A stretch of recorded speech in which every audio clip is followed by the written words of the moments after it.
Welcome to the Strange Saloon podcast. I'm your host, M-Balm, with my co-host, Zero, and we're here live in studio with Glenville Paranormal Investigators. How are you? Good, Doing great. Good. That's what I like to hear. Now, we went to an investigation with y'all last night, first time meeting in person, and we went to the historical White Lady's Castle here in Rochester, New York, and we kind of saw like a few things that we felt and experienced, and we're going to dive into that. I mean, that was a pretty exciting time together. It was. Absolutely. Yeah, and that was my first time actually investigating that area. This is his first time actually investigating, period, at all. Ever. Yeah, my very first one. Yeah. Awesome. It was very fun. Yeah. It was something that I gotta say is it was really nice. And I know that we have you all in studio, and we also have somebody else kind of in studio. His name is Barry. How are you, Barry? How you doing, guys? Good. No, it's good to hear you. And you know, we're definitely excited to dive into this stuff. You know, it's definitely an exciting time. Yeah, I wish I was with you guys last night, but distance and all, you know. Yeah, no, I completely Being understand. down here in the Appalachian Mountains. The Appalachian Mountains. That's a hike. Yeah, How is it out there? spooky. Yeah? There's so much folklore. There's so much lore in these hills, and there's rules about going out at night and what you have to do, and yeah, so it's there's a lot to investigate down here. What's one of your favorite places to investigate down there? Would be just any of the national parks. Yeah? Just in the I've had some experiences already down here, and didn't know what I was hearing until I looked up the folklore, and what I heard matched the folklore. So Wow. it was that way instead of knowing about the folklore and then kind of hearing it and experiencing it afterwards. Nice. But yeah, so already I'm starting to kick off. Yeah.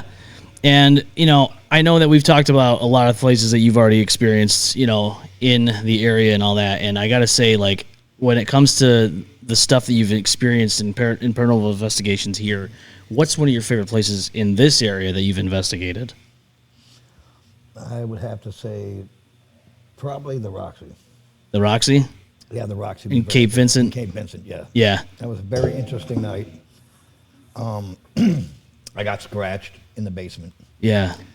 and we had some interesting EVPs from there. And one of the crazy things, which we mentioned, as Beth was riding in the car, she mentioned something about roses and a grumpy old man.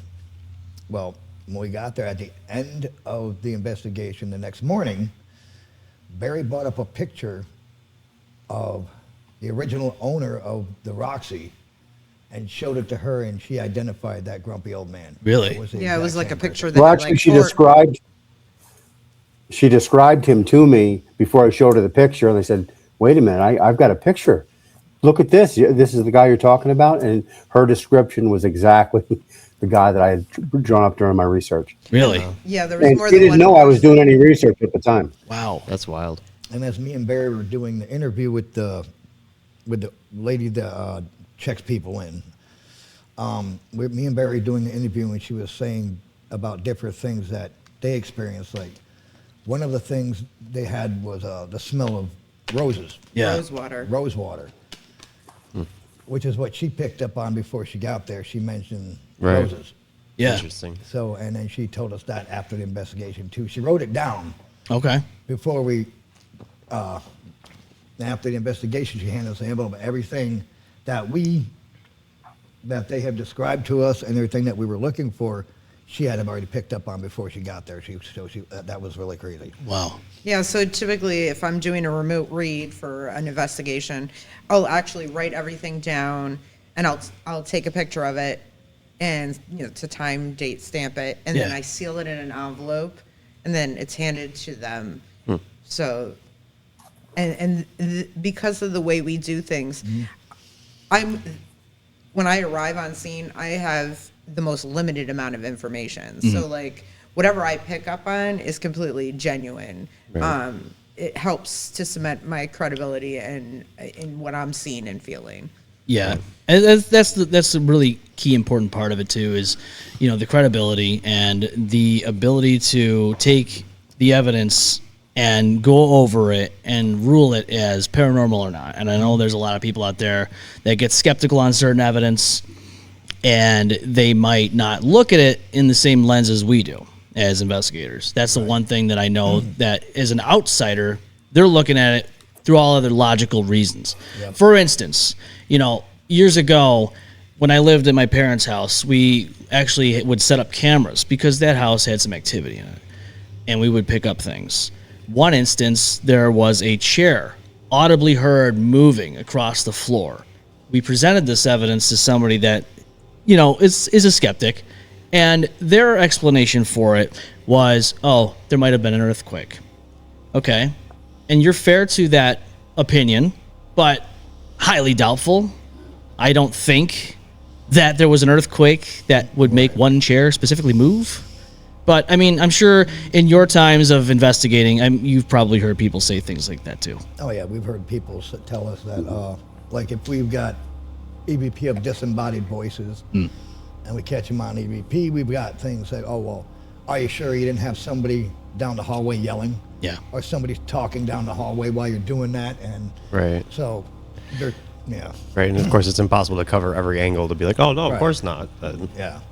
And the thing is, if they're not there and they don't experience it themselves, then they're going to tell us, oh, well, we need proof. We, how do you know you didn't do that? Or how do you know he wasn't pulling a string so the dollar moved across the floor, that type of thing. Yeah. We get that a lot. Yeah, and a lot of these shows that are on there, Travel Channel, we have plenty of shows that have been through that. I mean, you had Ghost Hunters, Ghost Adventures, all of the above.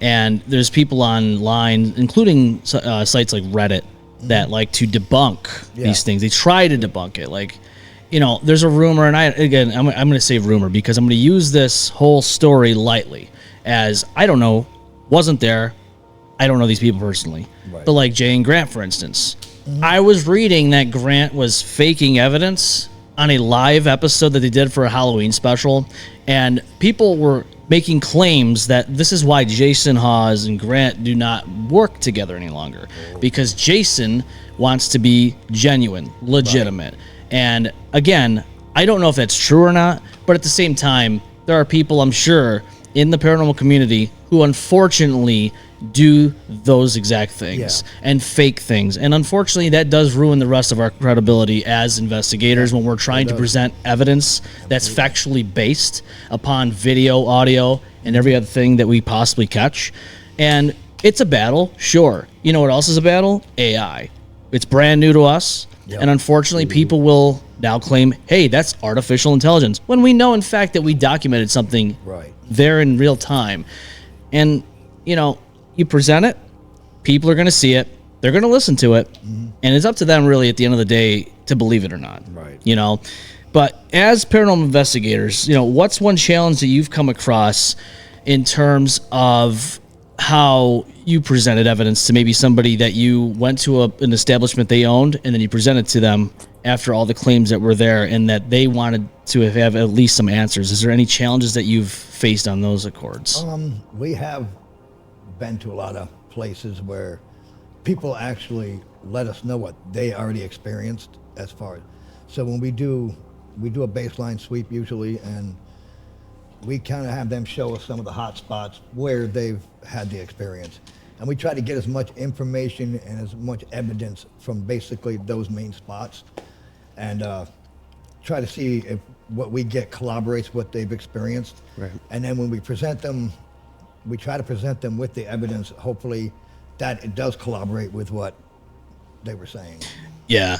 And in terms of just getting into the field itself, I mean, what was the first thing that what was the first spark to light your path into the investigator world? Probably the experience I had when I was a little kid. Like I said, when I was 8 years old, my best friend, who was actually one day older than me, I was born, actually a day younger. I was born on, he's a day older, yeah. I was born on March 21st, 1968. My friend Kip Niles, he was born in March 20th, 1968. And he was one day older than me, and like I said before, we used to play on the same baseball team together. We did everything together. We were like two adventurous kids just going out and doing whatever. And one time when we were in school, that he didn't show up for like almost 3 weeks. and didn't know that he was diagnosed with leukemia, and that he had during those 3 weeks he had passed away in Albany Med Hospital. And well, I didn't know this at the time. And one summer day, he came to my house like he always does. He used to come up and hang out with me in my bedroom, and we'd hang out and play with erector sets. That shows my age. I remember those. Yeah. But we played with dominoes, erector sets, and Legos and all kinds of stuff like that. We hung out and just do crazy. We used to do crazy recordings on my tape recorder and come up with our own little stories and then tape it. Normal stuff the little kids do. And he told me that he had to go. All right. So we did our little crazy secret handshake. I'll see you. He said, "I'll see you soon." I said, "Okay." Well, back then on our baseball caps, everybody remembers you write your name on the bottom of your baseball cap and in the back of your T-shirt, so if it gets left there, and the coach knows who it belonged to. So, that being said, he left, and he had hung his hat on the side of one of my bedposts. So I grabbed his hat and ran downstairs, and my mom and dad were sitting on the front porch, and my older brother and sister. And I was sitting there. I said, "Mom," I said, "Kip forgot his hat." And she turned around and she goes, "Kip?" I said, "Yeah, he was just in my room." She told me Kip was never here. He never came through here. We never saw him. I'm like, "Well, he was here. He was just in my room." She goes, "No." And then she explained to me, she said, "Kip passed away a week ago in the hospital from leukemia." And I said, "That's impossible." I said, "Because he was at my house." Right. And when I showed her the hat, his hat with his name under it, like I said, I've never seen somebody get so pale and white in my life. Yeah. And they just looked at me until, well, they're gone now, God bless them. But up until they passed away, they never talked about it. They never discussed it. Yeah. And that's what and as I grew up in life, I was talked to people who had experiences like that, Right. just to see if I wasn't crazy. Yeah. Oh, yeah. 'Cause I'm one of the ones that were like, people looked at me as a weirdo. No, that's like, Yeah. I mean, a lot of people can't believe the things that are coming out of your mouth when you're explaining your experiences to them. Yep. And then as I got older, I dabbled in experiences with people, and I just got kind of really interested in it. Yeah. And then I heard about Ed and Lorraine Warren. So I was really interested in what Ed Warren was doing, which that got me into studying demonology. So I jumped right into that. And so, yeah, it's been an experience since then. Yeah. Been a pretty interesting road. Yeah. I started off just, I guess my dabble in the paranormal realm. And I know we've talked about it on the show before, but, as a kid, seeing a headless guy with a blue tattered windbreaker in the mirror of a bathroom at the age of like 5 or 6, I forget exactly when, but it was in the 90s. Right. And then that was my spark of what's out there, because by nature I'm skeptic, and no matter what I do, I'm always skeptic. Yeah. But at the end of the day, there's obviously something there. Yeah. Visually, audibly, we hear it, we see it, and sometimes it's all physical touch. Right. And sometimes that happens. But that was my dive into the world of the paranormal. How about you, Beth? I mean, what exactly was the spark for you?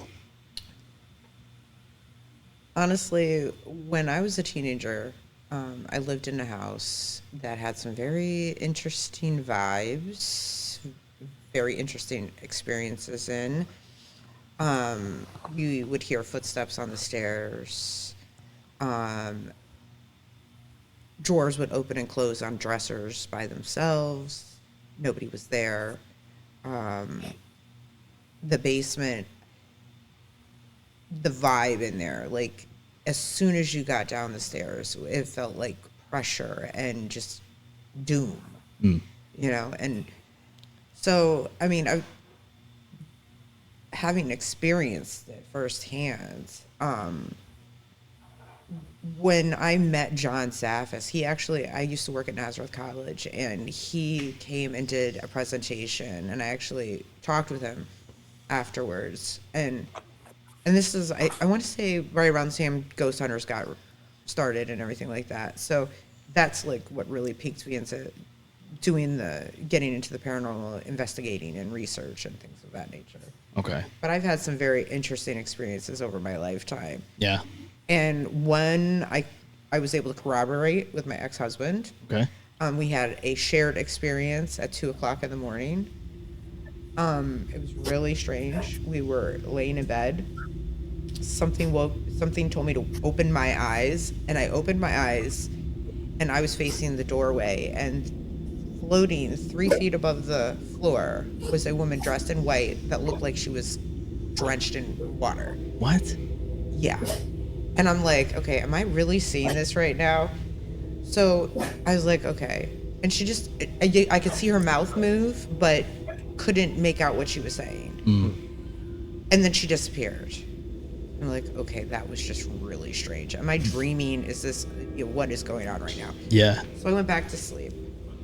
Next morning, I woke up, and I turned over to my husband, and I'm like, something really strange happened last night. He's like, what are you talking about? I said, I woke up about 3:00 in the morning. I said, I did too. I said, wait. I said, what did you see? Because what I saw freaked me out. He's like, the woman floating, and I'm like, Yeah. so it was a shared experience. Like, I wasn't the only one that saw it, and I'm like, what is going on right now? Yeah.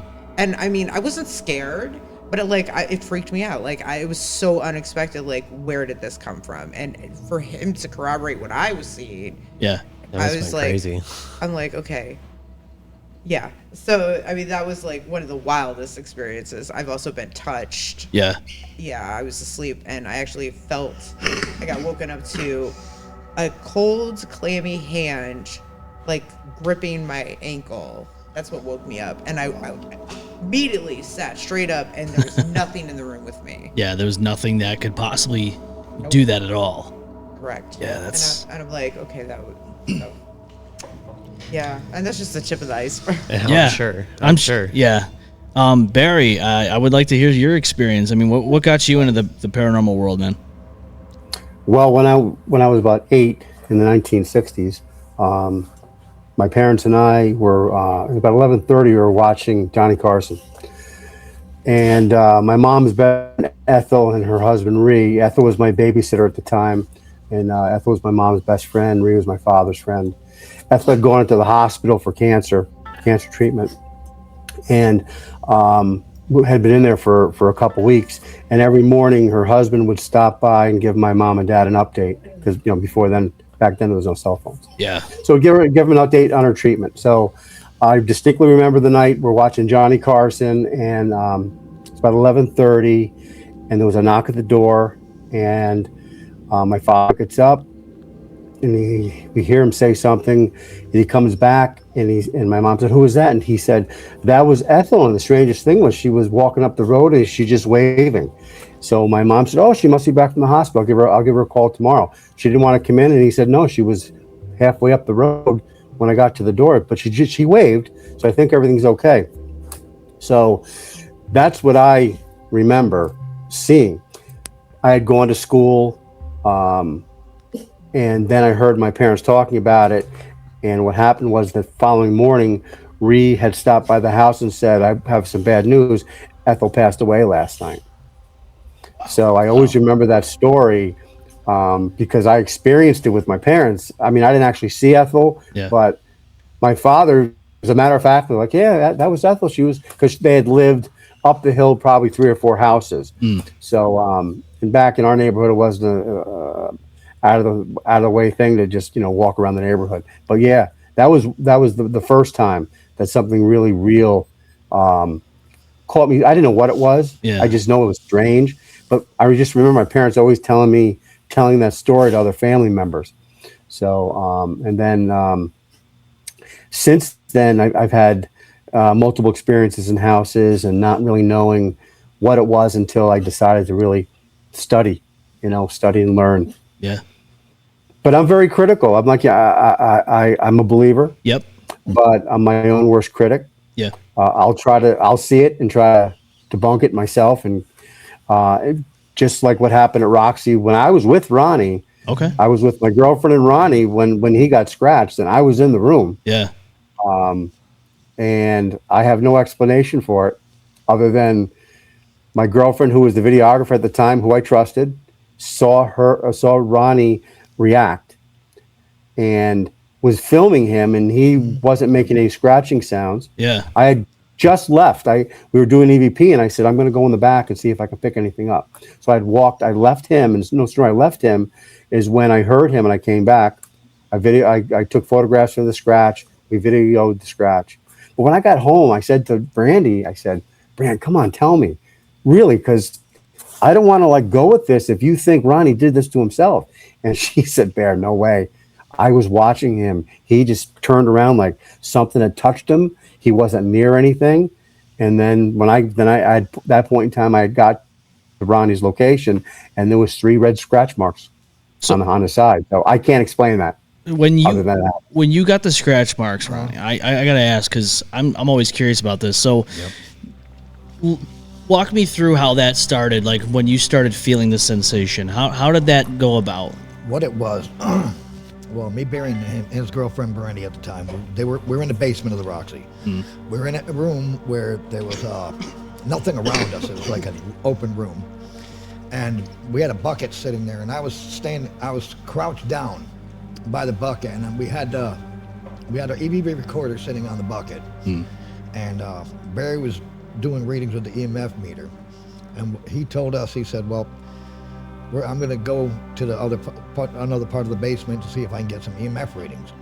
And while I was squatting down, Brandy was filming it, and I just turned around and I said, give me a sign if there's something here. We were trying for a while. I said, well, if you don't want to talk to us on the EVP, give me a sign that somebody's here. Anything, show something, hit something, knock on the wall or something. And all of a sudden, I just felt like a real sharp burning feeling. Oh boy. And on my side, and I'm like, yeah. I was like, wait a minute. I jumped up and I'm like, wow. And Brandy was standing there. I said, Brandy, come here for a minute. She goes, well, I say, check. I think I got bit by something or whatever. Right. Not to me, but bug or something. Bit Yeah. me. She lifted up my shirt and I had 3 scratch marks. And she said, you got scratched. And then Barry came running over and looked, and he took pictures of it. He said, yeah, you got scratched. Yeah. And I was in a spot where there was nobody else around me. Yeah. Just this bucket with the EVP recorder sitting on it. And there was nothing behind me, nothing around me, and just in a complete little dark area where she was recording as we were doing the EVP session. And yeah, it was wild. Yeah. It was really weird. Yeah, we got the call because we were on walkie, and we were in another part of the hotel, and we got the call over the walkie, meet at base, and so we all, rushed to the base where we have our command center set up, and I actually took the photo within less than a minute of it happening, and you could clearly see the scratches. It was crazy. Yeah. I mean, I've never been scratched. As far as I can remember, anyways, I don't remember anything that happened in that style of interaction. But still, it does amaze me because, getting touched by whatever it is out there, it's eerie. And if you really think about it, it is scary because they have the contact to touch you. They have the ability to do that. We cannot touch them, and that's what drives me wild. Is there are things out there we cannot see, we cannot touch. But they can influence our bodies, our mindset. Because even last night, and I know we're going to talk a little bit about last night. Right. You actually started feeling kind of sick at some point. And actually, now this is your son, right? Yeah, this is my son, Ian. Ian, you also got sick. Yes. Not too long after I did, too. Yeah. Within a few minutes of it. You both got affected in a way that kind of correlated with some of the stuff that was being said on the devices that we were using. Yeah. And I think that really does kind of hold water to what everyone was going based off of. Now, I understand, experiences and feelings are one thing. Can't really utilize that as factual-based evidence or data, right?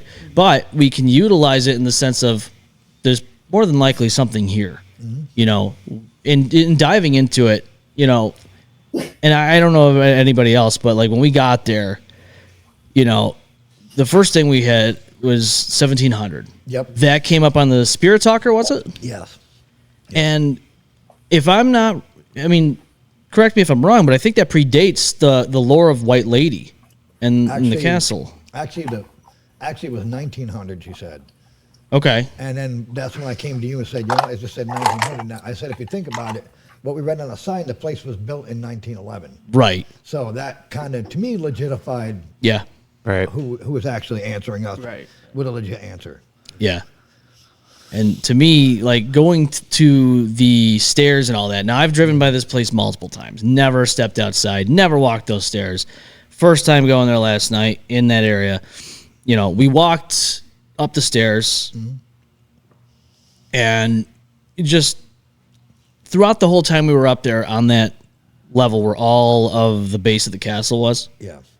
all I was smelling was formaldehyde, and it just smelled like a funeral home and flowers. And honeysuckle, probably. Yeah. And I want to use this as an example of what I'm about to tell you, because you might experience something and you're like, it's unexplainable. Right. Don't know what it is. Absolutely. But later down the road, we go across to the beach across the street, and you found what exactly was making that smell. Yep. A bunch of honeysuckles were growing alongside the grass. Debunking exactly what we thought could have been Right. paranormal. So I'm the same way, Barry. I like to take what I'm experiencing or whatever and try to figure out a logical and reasonable reason for why it's happening. And that was exactly what we did last night. I mean, that was, but it was so strong in that area. Like, you wouldn't believe that a flower like that. And in multiple places up there we were smelling it too. Yeah. Because as we went up there, we went down by the one pond. It was Durant Pond, I think there was a pond right there. Mm-hmm. We followed that little path up through there, and we got down pretty much in the path. We could really smell it strong there too. Yeah. And and it was. And Well, another it's thing also worth noting too that there was really nothing at the top of the hill No. as far as like was all vegetation or open. flowers. I mean, it's pre-spring as far as bloom goes, so like there's really nothing up there. Right. And as you were saying, even last night when you and I heard the scuffling noise, sounded like something was walking up the stairs. We both heard it, yeah. Multiple times. Yeah. We walked down through it, and he saw a deer standing right there by the thing. So that basically debunked that too. It might have been the deer scuffling up through there, but still. Yeah. Again, we heard it. We Yeah. still don't know what it was. But Yeah. We're hoping it was the deer that was walking up through there. But Yeah. You never know if it was or not. If it was something coming up, walking up the stairs. Yeah. The one thing I will say is when we were up in that area, you know, there was a couple of things that stood out to me. One, I saw this thing. Don't know what it was. It was kind of, the light was reflecting on what it was. And it came from where the trees were, and it curved like this and went right by my head like that. I saw the same thing, and that's why I told you it looked like an orb. Yeah. So that was kind of wild. Another part of that, part of that whole investigation was the clipboard with the map on it. You had placed the pen on the clipboard with the map on it, and you had said, if you don't show us a part of this map that you want us to go, or something like along those lines. Well, nobody was by that clipboard. It was on the ground. Nobody really had any influence on where the pen was going to move or anything like that. And so you noticed that it moved, which was crazy. Yeah, we were on the other side of the plateau, and I came walking back, and I'm like, okay, there was nobody over here. I said the pen is off the clipboard in the grass. They moved And I'm quite a just- bit too. It did. Yeah, It was a lot. and the way I positioned it, it was on a flat surface, Mm-hmm. and I made sure it wasn't going to move. Yep. Unless there was something moving it. Right. And the wind was not strong enough to move it. No way. It was pretty calm last night, honestly, Yeah, especially I for mean, being there's a down by light the water. breeze. Right. Yeah. The water was very calm. It was. So after that, I set up my iPad in night vision mode and tried to recreate it. Do you know every video that I recorded last night is now gone off my iPad? Not one of them exists anymore today. Not in one of them. That is a little wild because we know we were watching them back. Yeah. Like We were reviewing them on scene. Right, when we were Yeah. And now they're literally like gone. And I'm like, Huh. how did and that's happened to me once before where Yeah? I went on a ghost tour and took video, and then the following day I went to go retrieve it to review more of the evidence. And it was that- gone. and It was it was gone. completely Jeez. gone. And then the other thing is Jason, who was with us, he was So he and I were on the plateau together, and he was saying he was doing something with his phone. Like, he was like, my phone is going crazy. And it was just after we had an EMF spike. Yeah. And then the phone just started going wonky. Like, it was just doing some random whatever. And like, he was trying to figure out what was wrong with his phone. Yeah. And then that happened with my iPad. Like, and I mean, there was at least 4 videos on there, and one of them was at least 20, 40 minutes long. And what's funny, while we were up there, we really didn't get anything on the EMF meter, didn't spike much, and even the REM pod didn't hardly went off. It went off, I think, once by the wall there. Right. Just a little flicker. Yeah. And then when we had it in the middle, he was, and all of a sudden it spiked up one time, and that was it. As soon as we left there, they started getting EBT spikes. Right. Yeah. It's weird. And I know it, like, that was one of the first questions I asked was, are you overwhelmed by how many people are standing in one area? Yeah. We obviously didn't get an answer, but sometimes it's best to split up in groups just so that way they don't feel as overwhelmed, and maybe even just it's better to do it that way. And I think that's why you kind of got some of those spikes. Also, And part of the lore was that she didn't like men, and then yeah.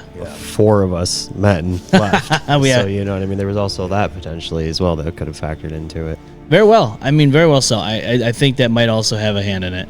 You know, I know we were talking about, coming to a conclusion on if the lore of this story, is presented to us through the evidence. We really, to me, I mean, I don't know. I didn't review the evidence yet like you did, but I will say, to me, it came up inconclusive on that end. I agree. So we still need to do the audio because I got a lot of audio. you were recorded a lot of audio last night. And we were reviewing some of it this morning, and you could, like, little nuances and stuff, because I hooked it to my Bluetooth speaker, so I could really hear it, and you can hear random things. And I'm actually going to be sending the audio files to Barry for scrutiny. Yeah. Right, Barry? That's I'm ready. Barry's ready. The dog's ready too. I hear the dog in the background.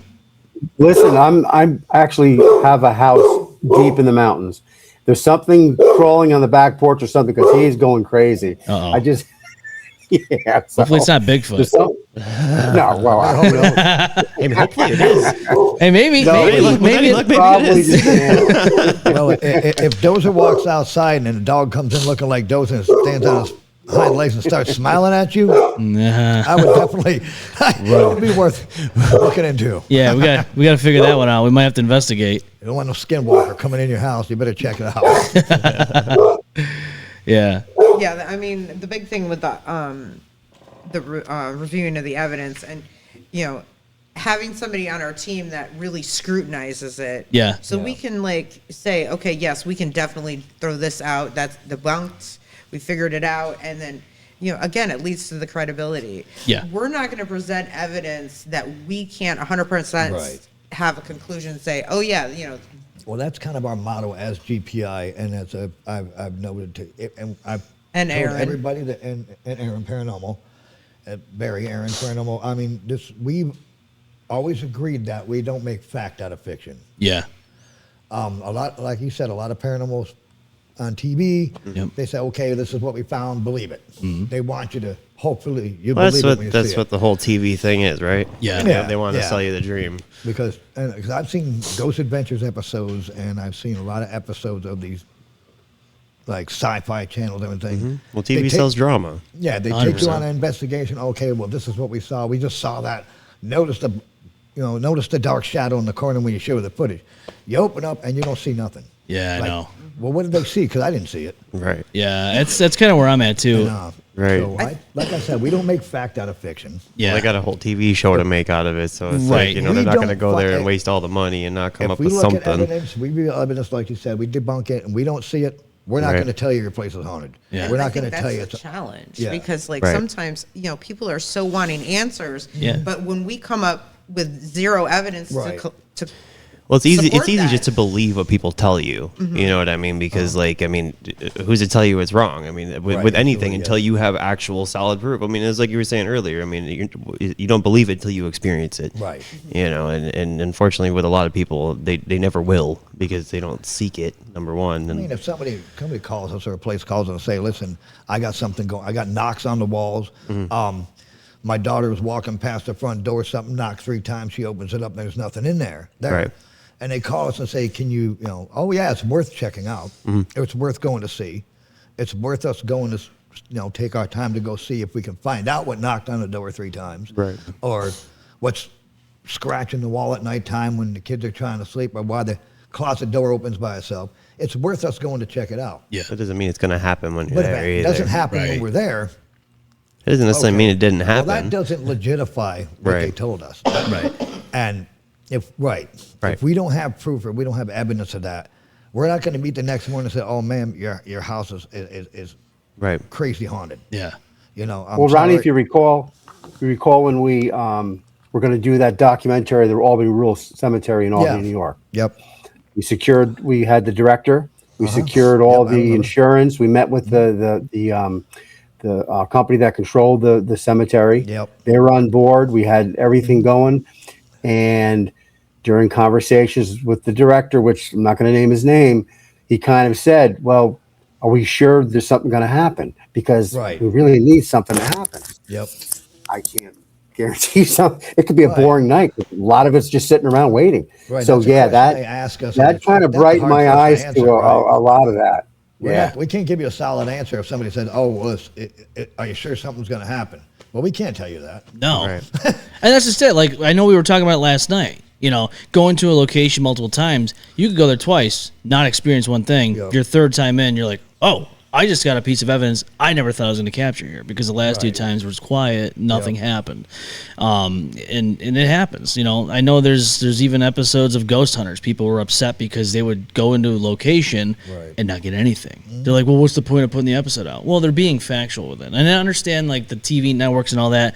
Most of the time, they're going to push Right. all of the episodes out there, because people don't realize how many investigations they actually go on. You're only Yeah. seeing, like, the tip of the iceberg. Right. What's actually happening is the network's going to pick and choose which episode goes out, and most of that is going to be the evidence, the one that has action. A lot of the stuff that's happening in those locations they want to push out. They're going to probably put a few of those out there where it's quiet, and I understand why they would do that. Again, ghost hunters, if I was in their shoes, you'd want that so that way you could say, hey, listen, I'm going to locations, and I'm not finding always being the case that where there's going to be activity. I think it And actually that's fine. legitimizes your work, though, because Exactly. especially in this field. I mean, sometimes, like we've been saying, sometimes there's just nothing happening. Yeah, and that's it. You're not going to always experience something. I could go to a location, okay, like say for instance, because I want to go here eventually, Hinsdale House. Yep. Right. It's very famous in the New York area. I mean, I would love to go, and I know that we've actually talked about it today.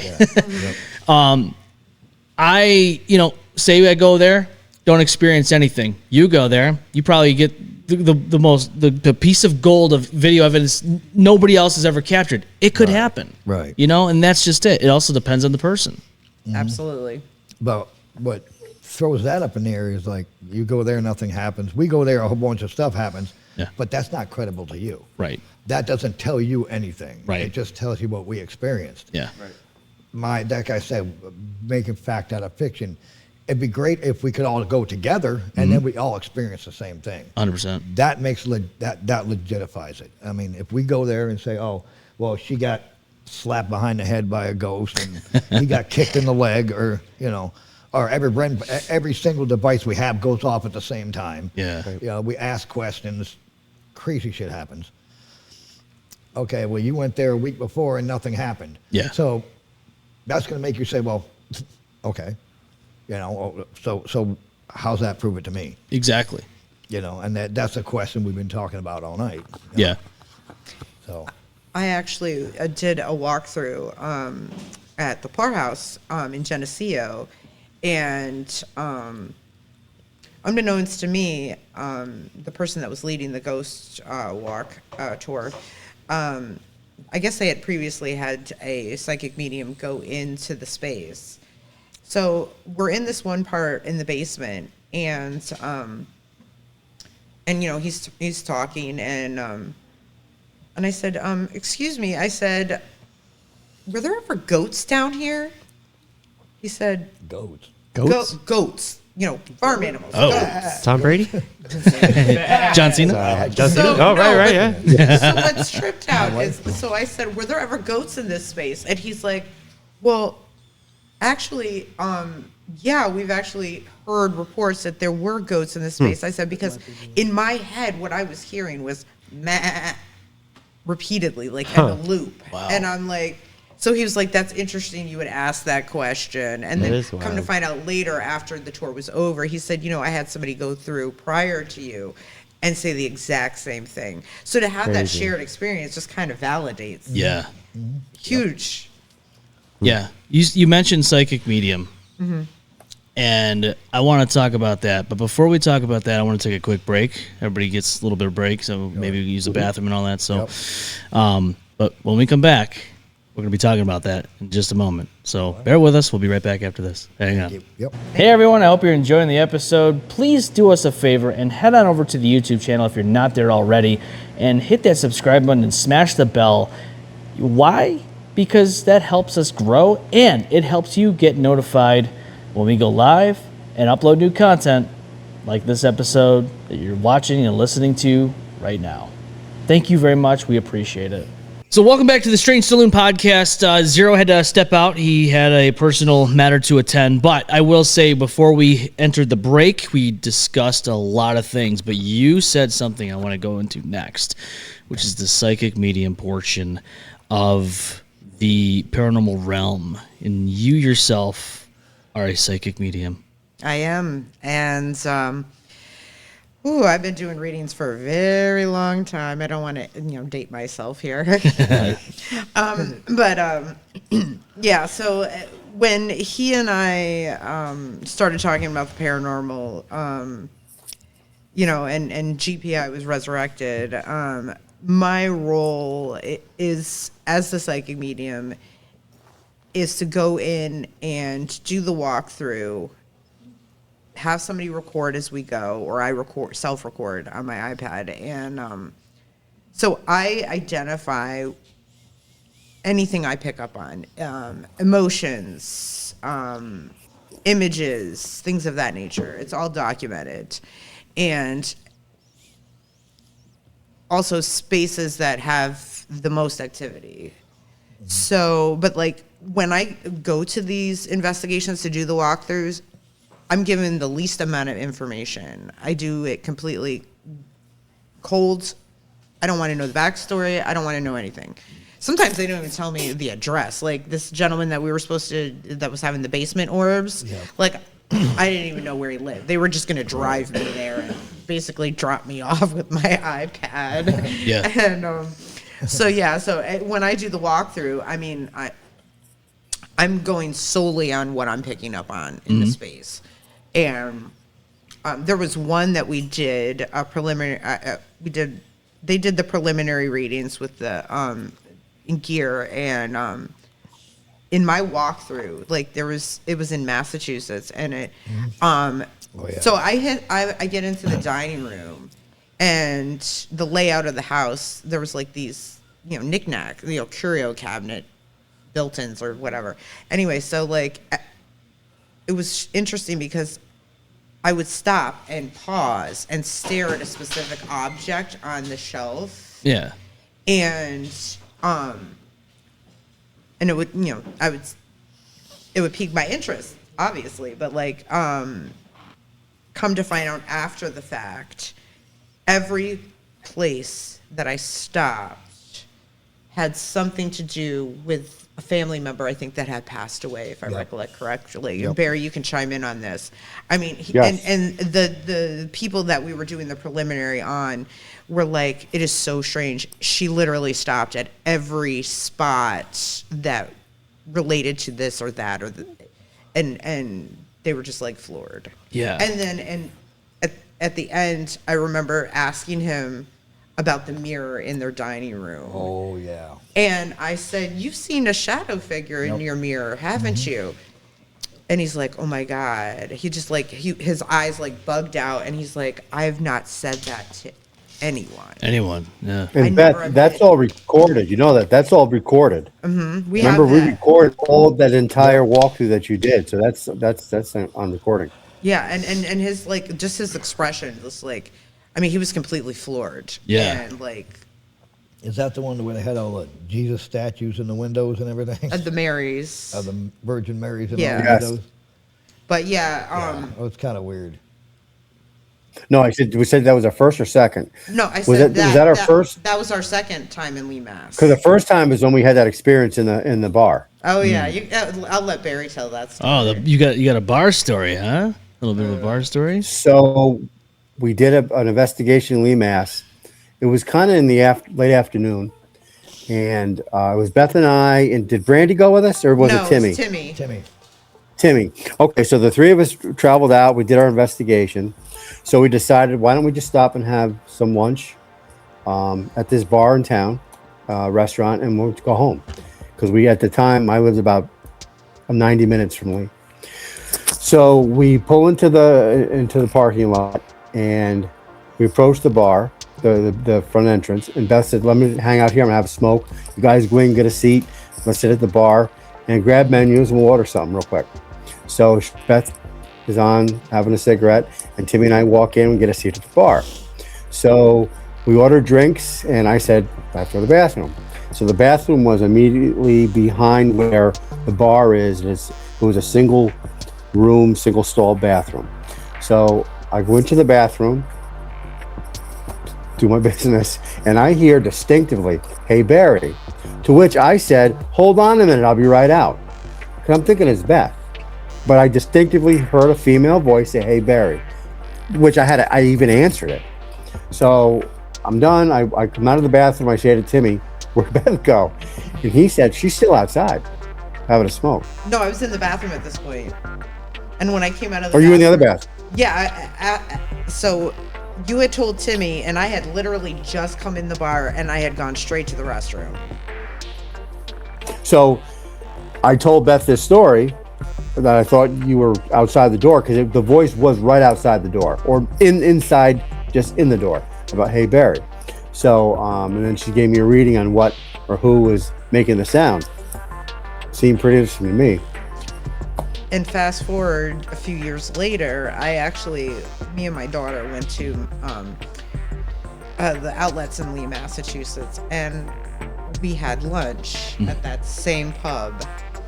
And I was telling her the story, and so I asked the waitress, I said, let me ask you something. I said, has anybody ever had any strange occurrences here?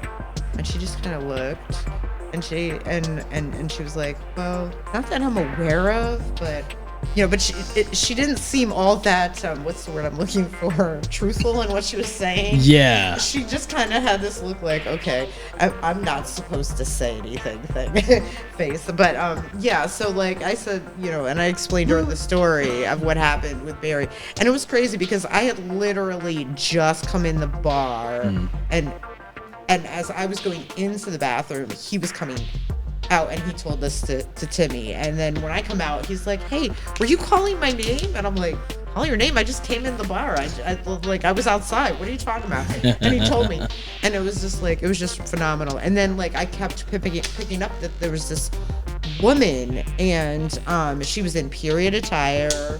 I went circa 1901, Jeez. late 1800s. I think she was carrying a basket, like it was in a marketplace.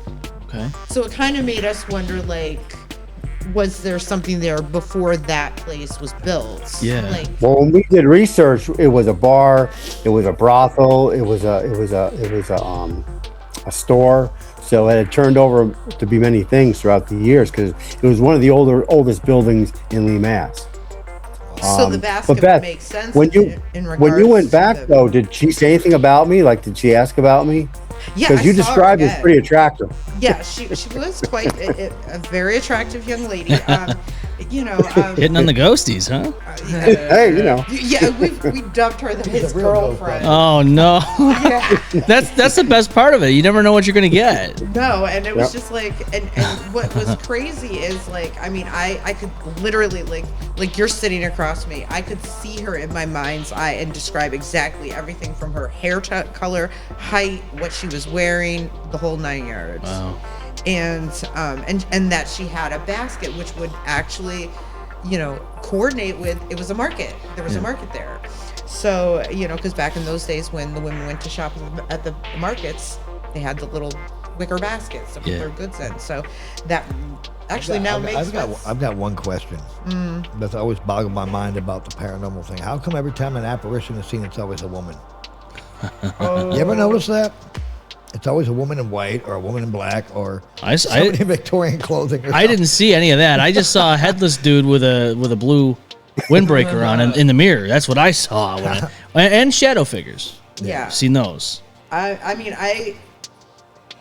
I've done readings, medium readings, and I've men, women, children, all have come through. Yeah. Animals, like the goat situation. Yeah. Yeah, I mean, Anything that has to do with a child kind of freaks me out, though. When Yeah, it comes to it paranormal, does. it has to do with Yeah. a kid. That kind of freaks me out. Seeing a ghost child, that's like. Well- Barry can elaborate on the ghost child. Yeah. Let's hear what he's got to say about the ghost children. Are you talking about the one in Brunswick who attacked me? Yeah. Oh, you had one attack you? Yep. So I'll try to give you the Reader Digest version because it involves many years. But I was at a friend's apartment, and throughout my time visiting him, we see out of the corner of our eye visions, and not visions, but like people walking past the rooms and past the hallways. And downstairs, he lived in the attic. Downstairs, his sister lived, and she had said that she often sees a boy in a red baseball cap. We didn't really pay too much mind, but he like appears to her. We just thought the sister's name was Dawn, so we thought Dawn was a little crazy. So my buddy moves out, but he still had keys to the apartment. How can I put this? I was entertaining a young lady one night, had closest place I could go was my buddy's apartment. So I said, could I get your keys for a little while and go upstairs in the apartment? He says, well, it's a mess, but yeah, go ahead.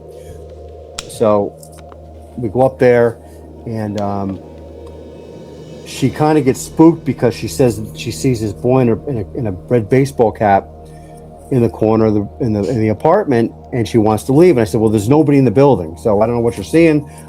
Just talk up to that. Prior to that, though, and I never told anybody, my buddy and I were the only persons in his apartment, and I was sleeping, and I woke up on the floor with this. All I can remember is seeing this young boy in a red baseball cap, and he was hitting me. And I was screaming, so my friend came into the room and said, buddy, what's going on? What's going on? I said, get him off me. Wow. So he says, I don't see anybody. What's going on? I said, just get him off me. So fast forward 15 years from that day, I'm dating somebody, and we're driving through Brunswick, and we drive past that house, and I had said nothing to her because it was a brand new relationship. She says, oh, my friend's home. She points to the house. She says, we should call her and see if they want to hang out tonight. Didn't say anything to her.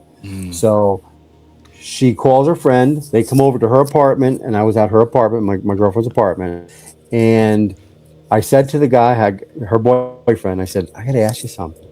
Do you see anything strange in that place? And he says, what, you talking about the boy in the red cap? Oh, no. So right then, and I know when people hear this, they're like, not true, but I lived that, and that was after like 15 years of what I experienced. So I always said to myself, if it's a true haunted house or a true haunted place, if I have an experience and then someone totally different has the same experience years later, there has to be something about that. There has to be some substance to it. Yep. So so that was my getting beat up by a little 9-year-old probably. Oh, and so I did research. I talked to the Historical Society. This was afterwards. I talked, and there was a boy was hit by a car who had played baseball. He lived a couple houses up from where the house that I visited was at. So there was a document. He was hit on the road. So I don't know if that was connected. But and then the weird thing is that after my research, probably a year later, a landslide took that house out. Yep. Of all the rows of houses, a landslide took that house out. Really? Yeah, mudslide. Yeah, I mentioned that to Barry too, because he told me where the house. I knew where the house was too, and he's like, "Yeah, I spent time in that house." I said, "That the one?" I said, "That the one that the mudslide gave and took the whole house out right there?" He goes, "That's the same house." Yeah, I was like, "Oh, Yeah. So I knew where the house was." Yep. I mean, it's just wild because like you have this experience with this young boy's spirit with a red hat, red baseball cap, right? And then 15 years later, you ask that question, and he did without anything prompting it, described it to a T what you experienced. That's My just question wild. was, did you ever experience anything weird in that house? Yeah. Because they had that upstairs attic apartment, Yeah, and he said, "Oh my God, let me tell you what. Yeah, it's crazy up there." yeah. So My goodness.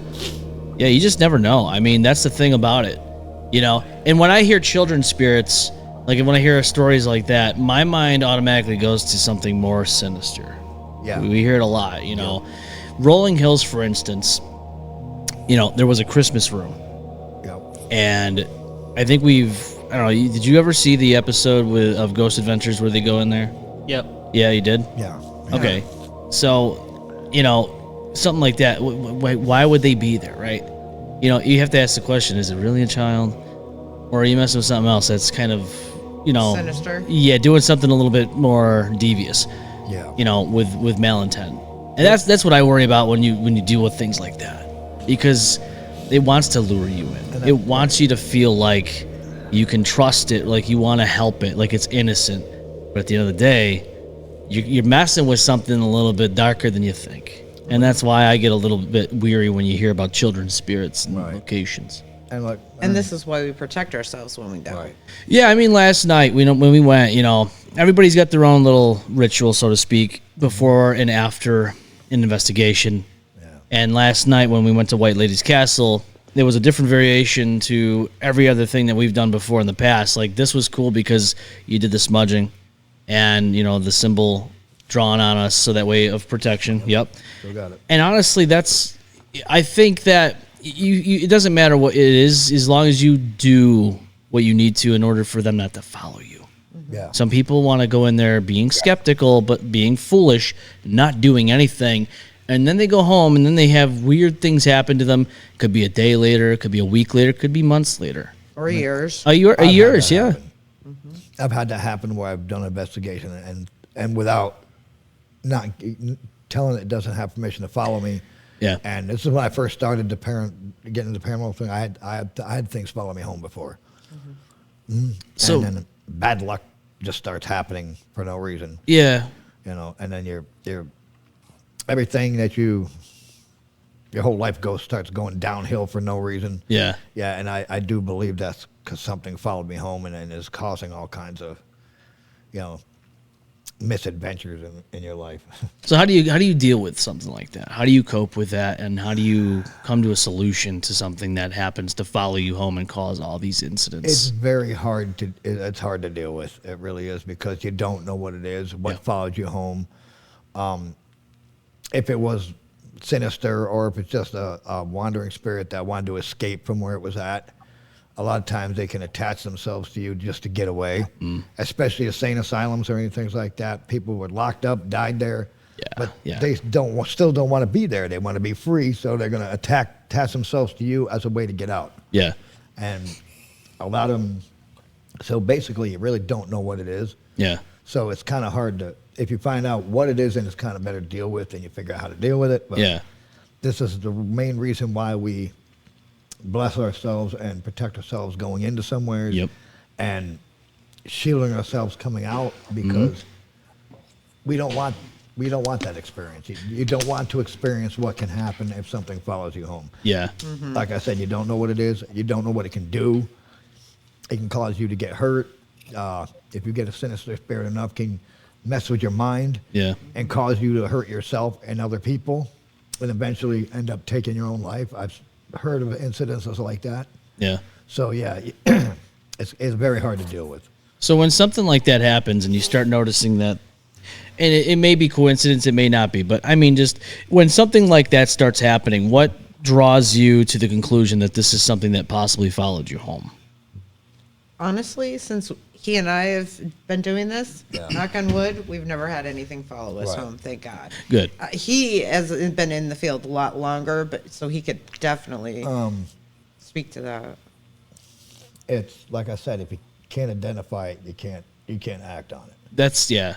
So I mean, That's the difficult part because like anything could happen. anything. You know, and how do you pinpoint that, hey, this is happening because A, B, and C, Right. you know, and then if that is the case, like, and you don't really have a reason to believe, or maybe you do, but you don't have a good pinpoint of what it is to be exact, how do you combat that, right? The only real way you can actually depict on what followed you home is if you do the research and it's a specific type of attitude. Say this spirit that you heard is there that has a specific type of attitude, a specific kind of actions it does, why it was put there, and he was in a insane asylum in the first place. Yeah. Whether it's man, woman, child, whatever. And things start happening to you in your life that basically collaborates with what that spirit went through in his life and why he was there, and some of the things, the actions that spirit was known for. Yeah. Then you basically, even still, it's hard to, deal with, but you can kind of depict on how to get rid of that, how to take care of that situation. But Yeah. like I said, it's very hard to deal with. Kind of got to just ride it out. Yeah. And hopefully your life gets better in the long run. That's what you want, right? Well, not just write it out too. There are things that we can do to Yeah, we eliminate can, it from a magical perspective. Yeah. But yeah, so Her and I being Wicca, we've you're Wicca. I'm I'm Wicca, pagan. she's pagan. But things we've done, we've got multiple books, Yeah. multiple things that and she's taught me a lot as well. And he's taught me a lot. We teach each other, so that's So there's things that we can do to like assess that situation and oppress it. Right. and 'Cause- 9 times out of 10, like you going through it aren't going to realize what's going on. Right. Right. So Until, like you know. if something attaches itself to him, I will pick up on it. Like, okay, we need to deal with this situation. Yeah. And I mean, I've actually recently had a situation where, and I haven't disclosed this to you, this was some of the tea I needed to spill with you. Okay. So I recently have been going through a really tough time, lost a lot of people in my life, family, friends, had a lot of health issues. So last, I don't know, probably fall-ish, it came to, I was having a conversation recently with a friend of mine, and she indicated that when I arrived at the fire pit that night, she said something was behind you, was with you. That was not good. And I said, really? And I'm like, I said, well, thank you for, and she's a sensitive. So like, Yeah. I'm like, thank you for letting me know that. And she says, I don't feel it now. I said, oh no, you won't.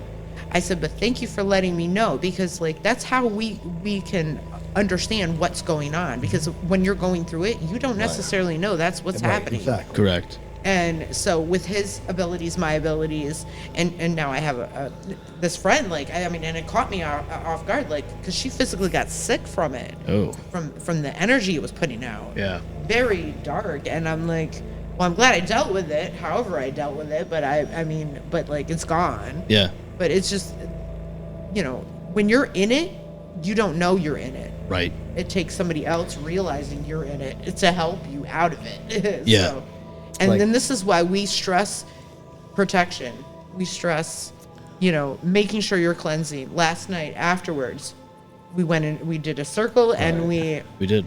expressly demanded that nothing come home follows. with us. Right. And you have to. Yes, and a lot of people don't understand the safety ramifications if you're not doing it correctly. You know what I mean? I mean, yes, each person has their own way of doing it, but Correct. it needs to be done. Yeah. And that's what people don't get. They just, I mean, we saw a few people go up the stairs. Yeah. And I would wager that probably 9 out of 10 of them didn't have a clue as to any kind of safety. measures. That's just it. Like when you have someone that's skeptical on this stuff and they all just want to poo-poo it as like just hocus pocus. Like, and you could do that on your own accord if you want. That's on you if you have problems in the end. But Exactly. even as somebody's a skeptic, I would rather take the precaution and the measures to make sure that doesn't happen. And within this field, there's a lot of experiences that you experience. One event after the next, right? You have places that you've gone to. Maybe you have crazier locations you've experienced, Right, yep. crazier paranormal activity that you've experienced. I know for one, the museum, the Historic Museum of Palmyra. We've been there, I'd say 3 times now. And the one time we went there, and this is back in 2018. We went with Rock City Project Paranormal. They're an investigative group, also in the Rochester area, and we were able to go in the basement this time around. The first time we went, we were not able to go there. That was kind of closed off. The second time we went around, we went into the basement. Now, the history of this museum is there was a house there prior to the museum being there, and decades ago there was a mother with 6 children who perished in a fire. The belief was that the husband had set the fire on purpose. I believe this was the 60s. And what ended up happening was, they perished. Obviously, they built over it. Now it's a museum. The father, the husband, he got to live to an old age. He died. So we were there, and we had the portal box there. And that scans through internet radio frequencies. And it's very much similar to the spirit box in that essence, right? It's a little different, but we were there, and throughout that whole session, you could hear children's voices. You could hear a guy with a very deep, gravelly voice. At which point in the session, you heard this man say, "Shh, don't say anything." And they can attest to that because they actually were there. We all experienced it. Wow. And we had it on video at one point. I don't know if I can get it back or not. But what I can tell you is, to me, out of all the experiences that I've had in the almost 20 years of doing this, I can say that was one of the craziest moments. It's just the chills that went through everybody's body that day, that night. Right. Like, just hearing, you already know what happened there, and then you hear that because it seems like he doesn't want anyone to say and confirm what happened. Right. Obviously, in our gut, I think we know what happened. But with that, though, what is the craziest experience that you have experienced as paranormal investigators? On an investigation or personally? Both. Okay. I'll start with personally. When I was pregnant with my daughter, I lived in a house in Albany, and I kept having a lot of feelings of negativity around me. I remember we were sitting in the dining room, and in my mind's eye, I could see somebody staring in the window at us. And I'm just like, okay, that's just weird. Well, then I started having like visions of fire, visions of pain, and a woman screaming and being held captive. Well, I kind of delved into it a little bit more and connected with the woman. And turns out the spirit presented itself to me, and she was actually in death being kept captive by the guy who had stalked her and killed her. Wow.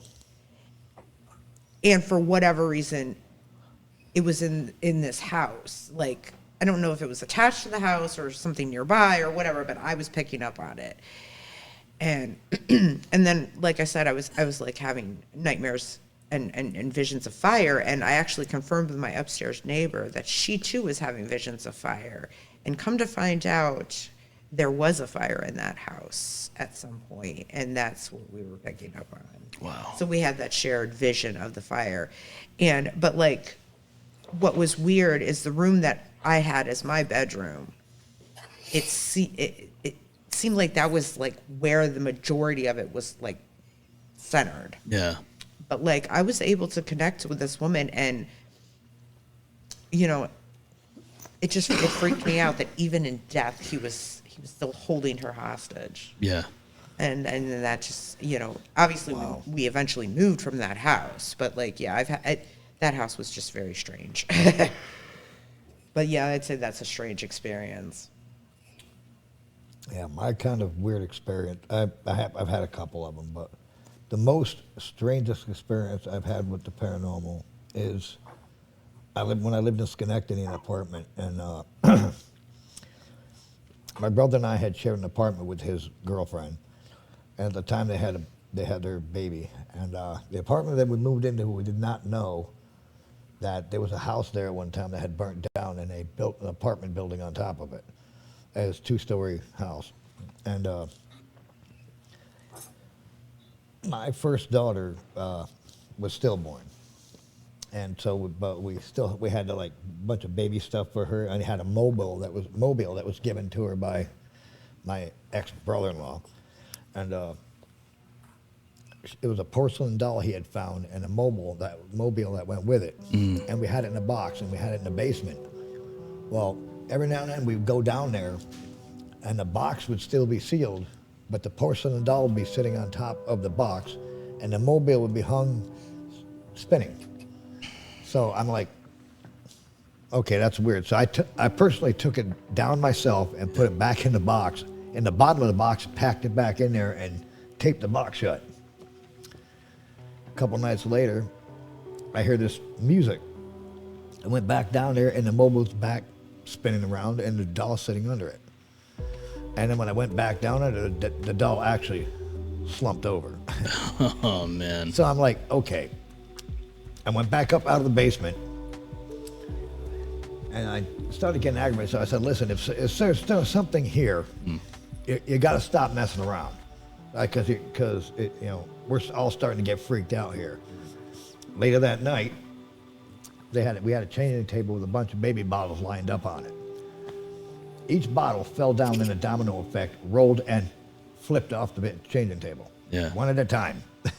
So I'm like, okay. So I had a friend of mine, Greg Gekas, Uncle Greg, who was into a lot of Wicca and spiritual stuff, and he started actually a paranormal group that I had joined years ago, before GPI, and he came over, and he assessed the situation, and so we did a full cleansing, and we ended up moving out of the apartment because when he did the cleansing, it didn't get rid of it, just amped it up more. Yeah. So we talked to the next door neighbor who had lived there since 1960 something, and he said, yeah, there was a fire there, and a father and 2 small children perished in the fire. I said, really? He goes, and he said, then he kind of laughed at me and said, oh, let me guess, what, you experienced the ghost there? You met the ghost, huh? I said, yeah, and guess what? I no longer live there because we moved out. Yeah. Yeah, so that was kind of bizarre, the way that was happening. And it would happen late at night, and it would like keep you awake. We had put toys in the basement from the kids, the toys in the basement. Their fire trucks would start going off and shooting across the floor and all kinds of weird stuff. Oh, no. And they had a music box down there, you lifted it up, but it was battery operated one. The batteries were out of it, and there was no batteries in it. It was just sitting there, and that would start, playing by itself. Like, wow, yeah. Yeah, when you see children's toys, you start seeing them go off by themselves for no good reason. That's kind of creepy, right? Oh, very creepy. And you're like, wait a minute. Usually it's children messing with it because children are attracted to children's toys. Right. Well, you hope it's a child. Or it might be a demon. Could be something sinister. Yeah, it could be, something like that. I've had that happen too. Not to me, but personally, but people have called me upon occasions for that, and Yeah. I'd explain to everybody a lot of things. I mean, sinister spirits like to use things as a conduit. So yeah, it's a lot of times if you do experience stuff like that, a lot of times it is sinister, especially with children's toys, and especially to children themselves, because children believe everything they see. Yeah. And if they appear to them as a child themselves and play with toys and everything, they get the child to trust it, and that's when they can. And that's where they get stronger. They feed off that, and Yep. that's when they go after the whole family eventually. Yeah. So Becomes very manipulative. a little bit dangerous at that point in someone's home, especially. There's a place that interests me a lot. It's in New Jersey. okay, Might have heard of this. Clinton Road. It's about 10 miles of road with woods on both sides. It's just one, very very dark road. yeah. There's claims of a little boy who I guess died on this road at one point. If you stop at a bridge, you throw a coin into the water, it comes back at you. He throws it back at you. That's a claim. I think I've heard this. I've heard this place. Yeah. Heard this place, yeah. There's other claims of like weird hybrid animals that walk across the road. Yep. And I guess from what I understand, there's been mafia dumpings there over the years. Yep. KKK rituals, satanic rituals, offerings, sacrifices have been done in this location in the forest. There's a lot of things. There's for instance, there's people that say if you see a burning log in the middle of the road, there's a ritual happening right there. Usually, Satanic yeah. ritual. Usually, yep. A sacrifice. My, I guess you could say, favorite claim out of all the claims Right. is the phantom truck That at shit- night that chases you on this road and Yep. tries to run you off the road. And then eventually you look back and it's not. There. and it's gone. Just completely I vanished. thought that's what you were talking. I've heard stories about that place. Yeah. There's actually been documented. People have documented witnessing of that happening. But it makes you almost want to go there. It really Yes. does. Just to get chased by that truck. Just to get chased by the truck. That's right. Go there Just with to intent to experience get it, chased by the truck. by the phantom truck. Yeah. Yeah, If that's a location, and Once you cross that bridge, it's gone. that's what The they bridge is say. there. Once you get over the bridge and you look back, It's gone. Yep. If that were to become a location investigated, if say we Yep. plan a trip or something like that, I want to go there during the day, take a trip through, kind of get a gauge of like the Right. layout, Yep. the hot spots, kind of get the daytime feel. Yep. Then you rendezvous at night. Now we start talking real business. We Right. start talking, okay, this is where we're going to experience this, set up GoPros, whatever the case may be. Drive through, maybe stop at the bridge, throw a coin in, see what happens, like those type of things. Right. Now that place, I mean, would I go there by myself? Probably It not. depends. Maybe not. But maybe it's not the best idea. Have I thought about it? Well, let's just say I had a business trip planned to go down there in Jersey, and that would have been probably my, off the clock activity to go down there and check it out. But it didn't happen, so I never went. However, I'm still interested. I'm still intrigued. Right. I want to see this for Yeah, myself. That sounds fun. Like That would be a sounds good like place fun. to do some paranormal camping. Oh, yeah, that those is woods, that would yeah. be the And place. because I believe part of that, I'm familiar with that. It's one of the most haunted roads, so they say, in the It United is. States. Yeah. I believe some of it is watershed, so it would be government property. So Right. you could actually camp there. And Beth and I and Ronnie have always talked about doing some paranormal camping. Yep. And that would be a good place to go do some paranormal camping. Yeah. Absolutely, That would be and- exciting. Yeah, we talked about that on a previous podcast. As long as that phantom truck don't chase you through the woods. Yeah. 'Cause I can't run that fast. As long as you're not one of the poor souls that lost their life, because what ended up happening was there was no like guardrail or something. There was no wall there. Right. So what would have ended up happening, and I don't know if it was because of the people getting chased of a truck or anything like that, but people were not. They wouldn't see it, and they would just go through the opening and just crash their car and unfortunately pass away. They have a wall there now, so you're gonna see it.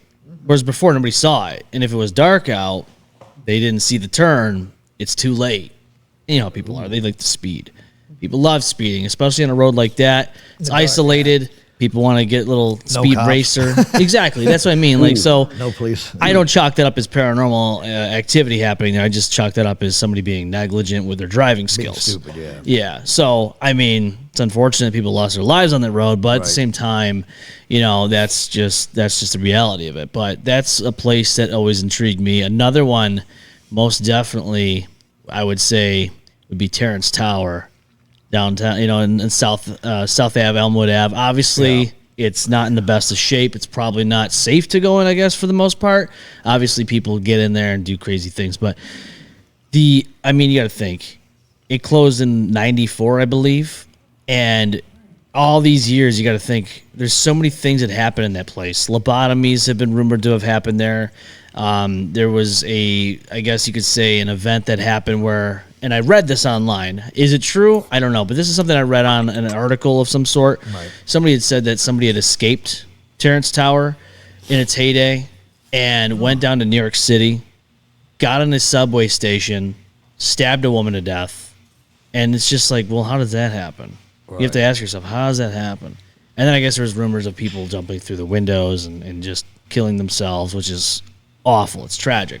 But the building obviously holds a lot of tragedy in itself just Yeah. because of what it was. And a lot of people going there for psychiatric help. And unfortunately, it wasn't always help. It was other things going on in there, extracurricular. Unfortunately, that's what happened in those places in those times. That made things worse. It did, Yeah. which is unfortunate. But that is the reality of it. I mean, is there somewhere that you have looked at that you wanted to investigate, but you haven't yet? Yeah? What do you got? I want to go to Goatman's Bridge. Goatman's Bridge. I think I've heard of it, but I don't know. I'm not too familiar with the lore here. So, Well, Goatman's Bridge it's in Texas, okay. and it's a bridge where back in the day there was a town on the other side of the bridge. I forgot the name of it, and there was a man that used to raise goats. That had a goat farm there. He would walk his goats He would walk across his the goats bridge. across the bridge. Well, back then the Ku Klux Klan was like really big down south and that, and I guess they Hung him. they took him and murdered his family, the KK, and they took him and they hung him from the bridge. So now they say the bridge is haunted by him, and now for him to get revenge on people because of what happened to him and his family, he appears as a half goat and half man.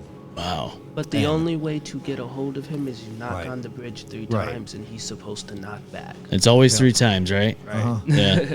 So it's like, you know, what is it? The Power of three, yeah. which has to do with also like pagan and Wiccan. I mean, everything happens with the power of In the three. 3, obviously the bewitching hour, 3 a.m. 3 has always been my regarded number. Yeah. And understandably so, you know. That's just it. Like, you know, 3 a.m. comes, a lot of crazy things could happen. You just never know. But that's what ends up happening. Even the number 3 leads back to the Bible, too, the Holy Trilogy, the Father, Son, and Holy Spirit. Yeah. That's the power of 3. Everything leads back to the number 3, pretty much. Yeah. Past, present, future. That makes sense. It really does. Even with the ocean, with the lunar, with the ocean, you got high tide, low tide, mid tide. That's 3. So, you know, Yeah. everything happens. In 3s. Yeah. And they say actually even death, it's been also known that death in a family usually or in something always happens in 3s. Yeah, we see that with Hollywood even. It Yep. seemingly happens like one after the other. Uh-huh. And then it just goes quiet for a while, which is nuts. Yeah, it's yeah, It is crazy how that happens. yeah. It's a little wild. All with the power of 3. Yeah. So yeah, but we're looking. He wants to check out Goatman's Bridge. Me, it doesn't matter. I mean, Yeah? I'd pretty much go anywhere. Yeah. You're good with any location. If there's experience behind it, Yeah. I'm willing to go check it out. Yeah. That's how I am. If the place that I most want to go, like I said, it doesn't matter. Anytime, and as long as I'm with my team, Yep. that's all that matters. Anywhere they want to go, I'm with them. I'm right Yeah. behind them. There you go. We've actually been planning the Saratoga homestead. I've been there. I've been there so many times. Yeah. It is, and that's if you really want to get into the paranormal and That's people, you know, that's a place. That's to the go. place to that's be. the place to be. Yes. That's the place hot to go. spot, huh? Oh yeah. I haven't Yeah. been yet. No, sounds interesting. Once you I've- once you go I've in there, been in I mean, I've front done of it. EVP sessions in there, and Yeah, like I said, it was a tuberculosis hospital, but there was children there as well. yeah. And we got a voice on the EVP one time of a little boy saying, "Where's my family?" Oh, And on the second floor, we were sitting there and doing an EVP session, and you literally heard somebody run at you down the hallway, coming down the hallway in the dark. You hear somebody literally running at you oh no, until it gets almost to you, then it stops. it's gone. And you can hear laughing, a lot of disembodied voices there, to plain as day. You can hear people outside laughing in outside the hospital, and you go out there and there's nobody there. You Yeah. also got to tell them about the caretaker. Oh, the caretaker, yeah, we had a strange experience with him. Caretaker. Yeah, he was the where the hospital is. There's a house next door that's next door. It's just a shell now because it caught fire and burnt down. But that's where the caretaker of the hospital used to live. Yeah. And he was like, what is he, about 6 foot maybe? Yeah. Maybe a little taller. Old, like stringy gray hair, really old guy. It's in his 60s probably, in his 60s. And we've been in there and we've actually seen him walk up to you in the dark and tell you shouldn't be here. Get out. Really? Yeah, and we've had a lot of experiences with that guy. He's not mean. He's just like, you shouldn't be here. Basically, because the place is run down, is dangerous. Come to find out, we thought he was a real guy. Oh man. We Okay. thought he was real. I was gonna ask you, is this so? This guy's alive. He's watching this place. That's what we thought. When we saw him, he was like you and me, standing Flesh there. bone Flesh right bone. in front of you. Come to find out, his house burned down after he had already passed away. The guy passed away in the early 80s. What? Yeah. And when did this happen? Of old age, he died of old age, like in his 80s, 89. He was like 80-some years old. Yeah. Yeah. After that is when his house caught fire and burnt down when the house. And his spirit is still there. Yeah. Actually, I think he died in the house, didn't he? Yep. Yeah. In the fire. No, the oh. house burnt down after he. That's passed right. away. You did say that. Yeah, So but he died in the house. wow. Of old age. Of old age. Yep. Jesus. That's weird. Yeah. To be able to sit there and say you saw somebody in front of you. Yeah, flesh and bone. Yeah. Old gray-haired guy, like stringy gray hair, probably down to his shoulders, and he's dressed in like a old gray janitorial like uniform. Yeah. Caretaker uniform. He came up to us when in the bottom there's a men's ward where they had all the men, and then the other side they had a women's ward. And when you enter the front door, they don't open the front of it. It's run down. They close it off. And as you go in, we kind of sneak in the downstairs side door in the back of the building. Yeah. We go in through there, and it goes right into the men's ward. And as you go through a set of swinging doors, you go in, and there's a big fireplace, and then there's a women's ward. And you go up to the left of that. You go down this little hallway, and you go past where the mortuary is, where the crematorium is. Yeah. And then you go past that. That's where the caretaker's place was, where he used to keep all his cleaning tools and everything. We just went through those swinging doors, and he stopped us right there. And he said, "You shouldn't be here. You need to get out." Plain as day. Well, a gruff old voice like, "You should not be here. You need to get out." And I'm like, okay. I thought we got caught being in there because they don't like you being in there. If you get caught, they will. Yeah. And I thought we got caught. I thought we were in trouble. Turned around, looked, and then he was gone. Yeah. He would just vanish into thin air. That's wild. And come to find, we thought it was a real guy. Yeah. So we left, because we didn't want to get, he could call. We didn't want him calling the police and Yeah, nobody have wants that. arrested, right? Yeah. And we did the research, and we talked to a couple of neighbors who said, "Oh, Dan, the guy's name is Dan." He goes, "Oh, Dan, yeah, hell yeah, he died back in the 80s. Oh my God. I said, "Where did he die at?" They're like, "Right there in the house. That was his house." Yeah. He was a caretaker of the hospital, but he died in the house. He died in like his 80s. I said, really? I said, well, because we just ran into him. Yeah, and what did they say? The neighbor's like, well, I believe it. Yeah? He said, because he's been seen, after that, he's been seen walking the grounds, doing his mainly routine. Wow. Even after he died, the neighbors have witnessed him walking around and everything, and they're like, there's no way possible because he died. He was dead, but he still appears to people as a actual person. So That's pretty crazy. but he's not a mean. He's not an aggressive guy. He's just like, yo, you got to get out of here. You can't be in here. Right. Because the place is run down. It's like starting to fall apart. Yeah. And it's been through like 3 different owners now. Somebody else just recently bought it, so they're thinking about refurbishing part of it and just opening it up for ghost tours. Yeah. So, and I was going to get in touch with them and see if we can be the ones to do the ghost tours. That'd be cool. Right. They're close by where we live, so. Yeah. Well, not her. She lives up here. So, but yeah. I'm always visiting the area. It's all good. That was a crazy experience. Yeah. Yeah. But if my suggestion, if anybody wants to get into the paranormal, take them there. Yeah.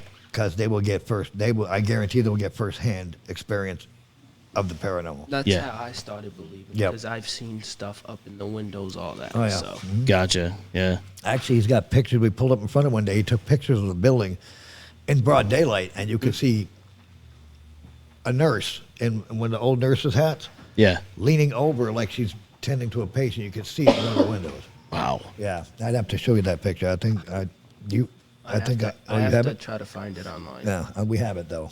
I'll Actually, send I it think to you. it's on our Facebook page. It is on our I Facebook think, page. yeah. Yes. Okay. So we'll have to take a look at that, huh? Yeah, if you go into pictures and see the pictures of you got to zoom in really good, and you can actually see it. Wow. You can actually see that she's in the window, like she's leaning over a patient in the window. You can see the hat and everything, the nurse's hat and everything. It's pretty weird. Yeah. And when he took the picture, I was looking at it, and then we were like, okay, you got some good pictures of places. Then he said, Dad, what? He said, look in the window right there. I'm like, where? And I kept looking. He pointed out. He goes, right there. What is that? I zoomed in really big, and I said, he looks at me and he goes, Dad, is that a ghost? I'm like, it's an old nurse. He said, yeah. It was perfect. You can see the perfect outline of the hat and everything. The shawl like she had on, like she was tending to a patient. Yeah. I said, wow, that place is haunted, even in broad daylight. In broad daylight. Yeah. Yep. Just when you just outside of it, you get that bad feeling. Like Yeah, if you go out the very front of bad it where the feeling. That steps come down, foreboding, yeah. ominous feeling of just something not good about to happen. Yeah, you pull up in front of it, and as soon as you step out your car, Yeah. you just get this weird, creepy vibe of the place. It's like, yeah. I felt a little sick when I pulled up in front of it, Yeah. but then I just wanted to go in. He wanted. He said, Dad, let's go in. All right. Yeah. So you I know one thing, and I haven't. I gotta be honest with you. I've not really done my research on this, and this is kind of a new word for me. But paraunity. I want to know more about this. Okay, so You can cover that. Okay, That's all you. That's you, Beth. so paraunity. So in with paranormal investigative teams, there seems to be a lot of competition and it's sad because it's like, teams should be collaborating with each other. There should be unity. We should be helping each other and teaching each other and sharing with each other, to better the whole paranormal investigating field and research. But there's just so much controversy and so much like. I've actually had this discussion with another paranormal investigator, and it's like, there's just so much, interest in being the next big thing, and in some cases, that it's like it dissuades people from, being unified and sharing with each other the things we find and we learn. And I mean, there's hate, hate speech, and there's a lot of jealousy. and it's not necessary. And then that leads to down the road. I mean, the credibility situation, people Right. faking evidence. You know what I Right. mean? So it's pretty sad in that, you know, let's keep it real. Let's keep the evidence legitimate. Let's, you know, work together. Let's learn from each other. Yeah. Instead of hating on each other, just so, you know, because I mean, the focus shouldn't be on us getting rich and famous. It No. should be on the research and on the understanding and the learning opportunity that's there. Yeah, that's the thing of it. Like, people forget about the reality of it. So, yeah, I mean, a lot of people can view it as a divisiveness, but at the end of the day, we're trying to figure out what 100% of humanity always ends up finding out is what happens after this life. Exactly. That's, you know, we could. Age-old question. That's the thing. Like, everyone wants to talk about the differences, right? Whether it be ethnicity, religion, culture, whatever. There's one thing we all have in common, and it's that we experience life the same way by exiting this world. Right. And not realizing what comes after it, and then finding out what happens afterwards. There's a lot of theories, obviously, of what happens, but nobody's ever been able to come out of it and officially say, this is what actually happens. Now, there's people Right. that have near-death experiences, and we've heard a lot of those things. And I understand that, like, a lot of it is similar for each case, some different than others. But, you know, it is something that we all experience, and we're all going to experience. It's just, that's the way life is. And, you know, that's why we're doing this, because whether it is the afterlife or it's something that we're working or interacting with Right. on another realm, you know, parallel universes, that's another theory where maybe we're working with somebody that, you know, when we're trying to reach out and engage with something we might think is a spirit. Maybe we're talking to somebody who in real time is in a different time, but is interacting with us in a way that they are, and it's interacting with us in the way our technology works. It's Right. kind of a weird concept. Is it true?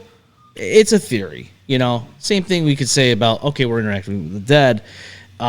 It is an interesting theory, but, you know, a lot of the time, though, like what you just said, you know, about this guy Dan, you know, you literally saw him in front of you. Yep. You know, and you never once thought this guy's a ghost. Yeah, we never thought that he was a spirit because we didn't know his story behind it. Right. We still thought that he was still somebody who, you know, Yeah. even if he wasn't a caretaker, he was somebody that was still there Yes. that told us to get out, that told us we had to leave. Yeah. And so we took his advice and we got out. Yeah. And it's crazy. We found out that he had died back in the 80s and 80-some years old in that house. Because if you see the house now, you see the house is like burnt. It's still a shell, but you can see inside it's It's burnt. gone. It's not Right. it's not livable. Huh? Where? So, right next to the homestead, that house right there. That's all burned up. Yeah. And the funny, the Barkerville Fire Department is right down this road from it. the volunteer firefighter is right down the road from it. So Yeah. But it is a creepy place to go by. If you drive by it, it's a massive place. yeah. And like most tuberculosis hospitals, they always make them in like a horseshoe Yeah. shape. Yeah, I did notice like some of the layouts are very similar. Yeah, and that's because of the way the way the wind is and the way the sunlight hits certain parts of the building. So the atrium, so they can get constant sunlight and constant fresh air. Yeah. That's why they're shaped like that, because the sun hits them at a certain. It goes when the sun rises in the east, sets in the west. Yeah. They'll make it so they'll build a building so when the sun rises, it hits that part of the building. They can stick them all out there, and as the sun sets, they can put them on the other side of the building so the sun hits directly. So, and that's kind of in the wind turbulence around the building. Yeah. They get a certain amount of fresh air.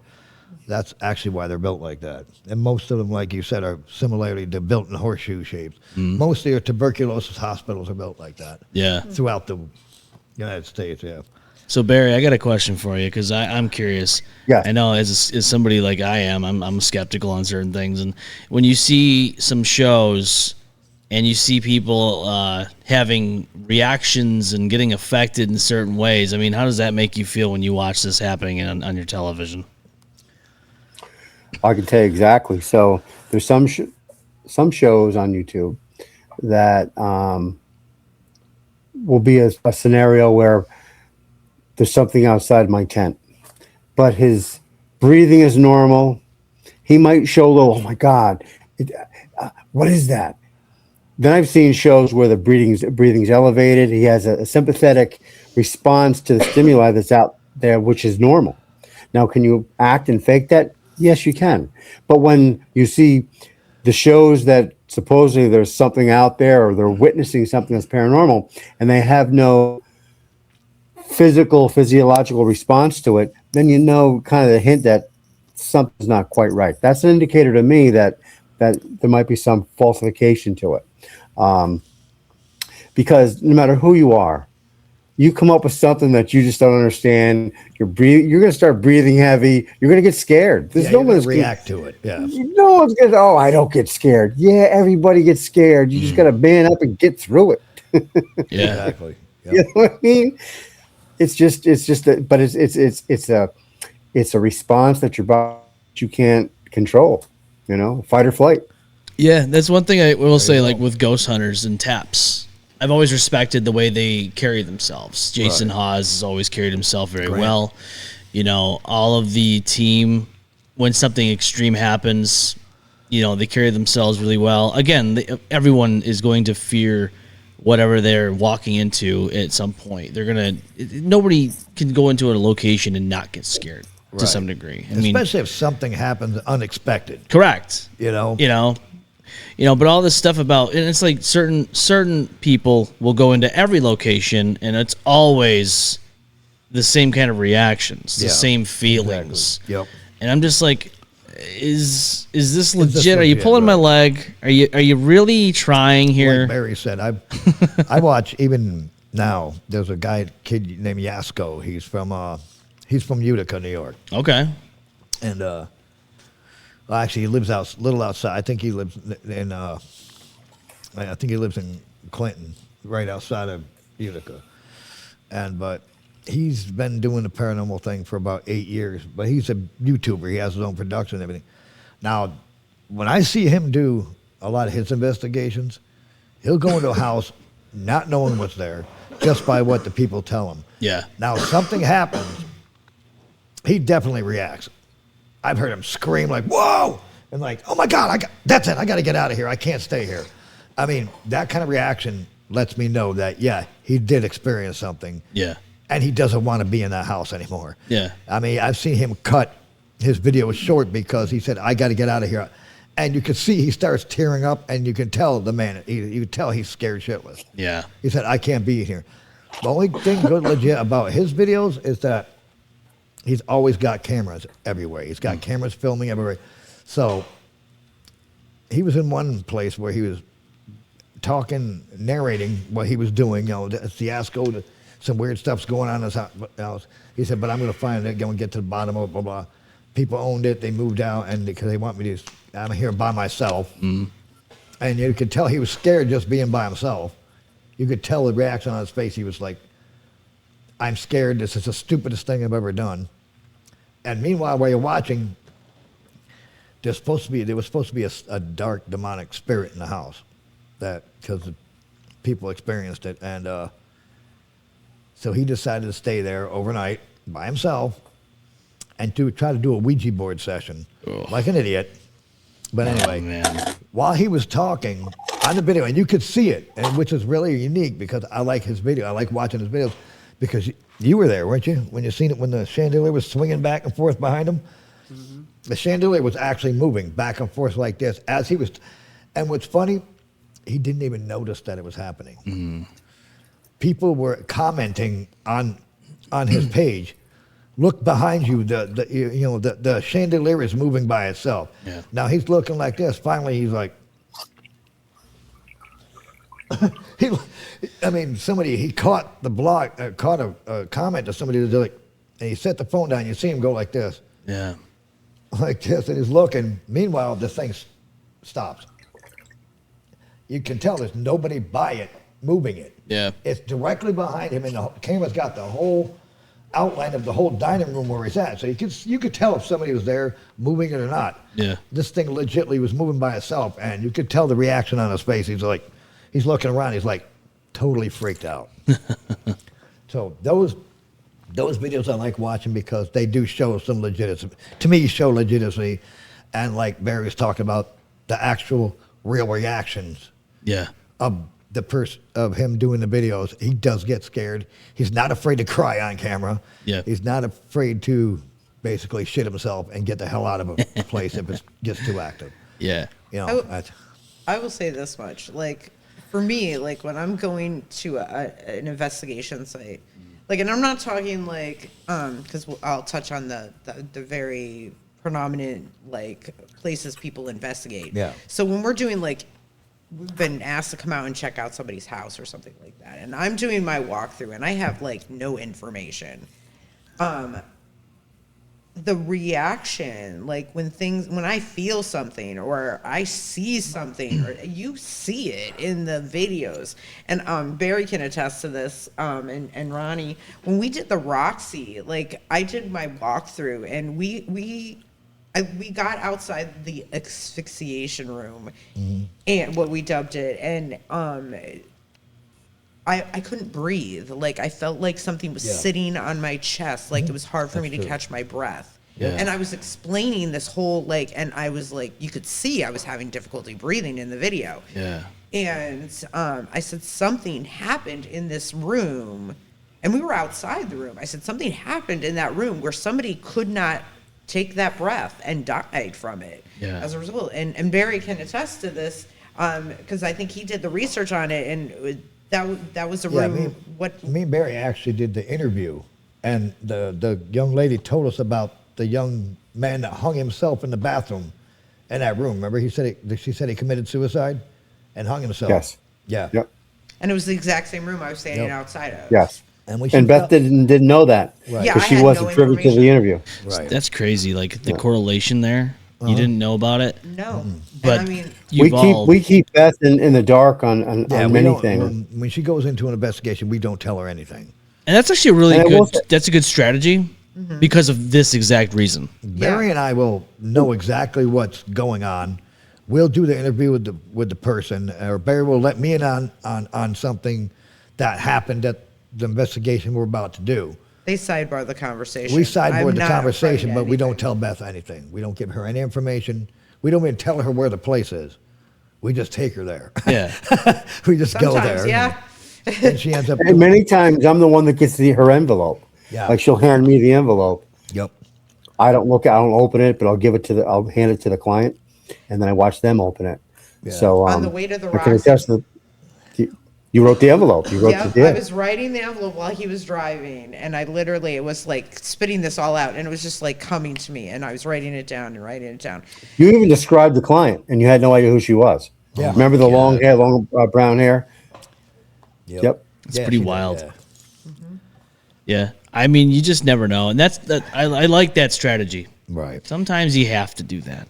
Yeah, and like, I did a presentation at the Central New York Pagan Pride Festival last year. Yeah, you and, killed that. I remember I watched it. Yeah. So it was all about the use of psychic mediums in relation to paranormal investigating. And the one thing that I explained, was about that keeping zero information. So it allows me to have no preconceived notions, and the reality of the situation is my experience is completely unique and completely credible in that I have no info. But like somebody brought up, well, what about these places you go to investigate where other people have investigated? I said, in those situations, I'm very good at compartmentalizing and I'm the type of person that I don't put stock in other people's experience in that respect. Like I want to experience it for myself. Right. Let me be the judge of it. Yeah. Like people talk about Annabelle and the other haunted objects, and I'm like, okay, that's great, but I want to experience for myself. So like, Right. of course I may be privy to that information, but because it's well known, but Yeah. I like go we were into talking it Well, Beth and I with are fresh working on. eyes. Yeah. We're working on a missing persons case right now, Beth and I. She has no Really? idea. Yeah, in this area. I can't give you details I because she's know. on the podcast. Yeah. It defeats the purpose, but yeah, and in fact, I haven't told her this, but Tuesday I'm actually going to the location. So Wow.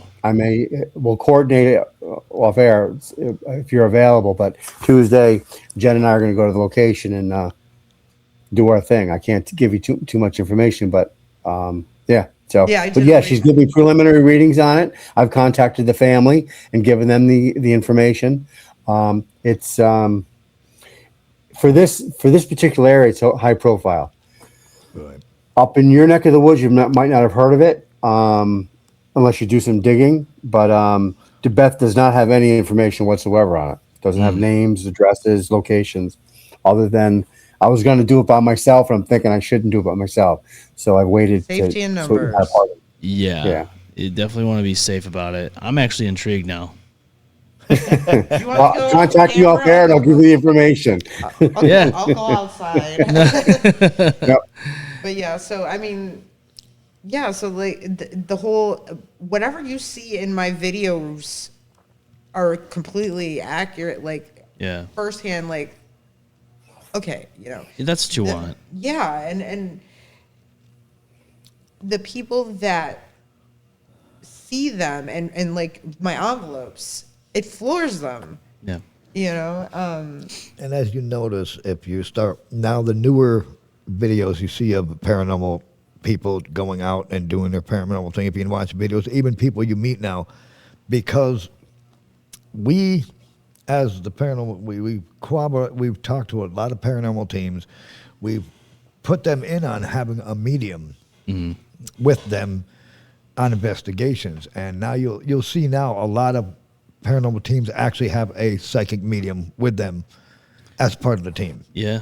Because I think it's an important thing. Also, not only for us to go in and find evidence, but it's important to have somebody like Beth or a psychic medium that we can send through, do a walkthrough without any information and pick up on things, and have them write down what they picked up on. Yeah.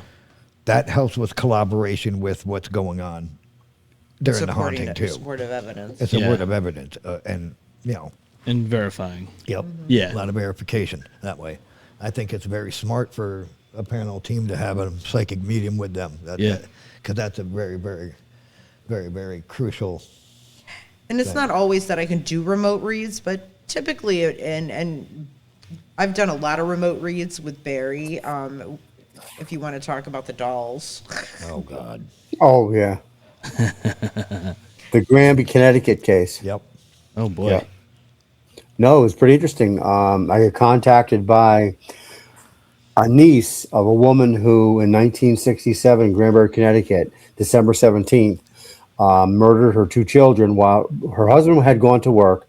She murdered her two children underneath shotgun. the Christmas tree with a shotgun.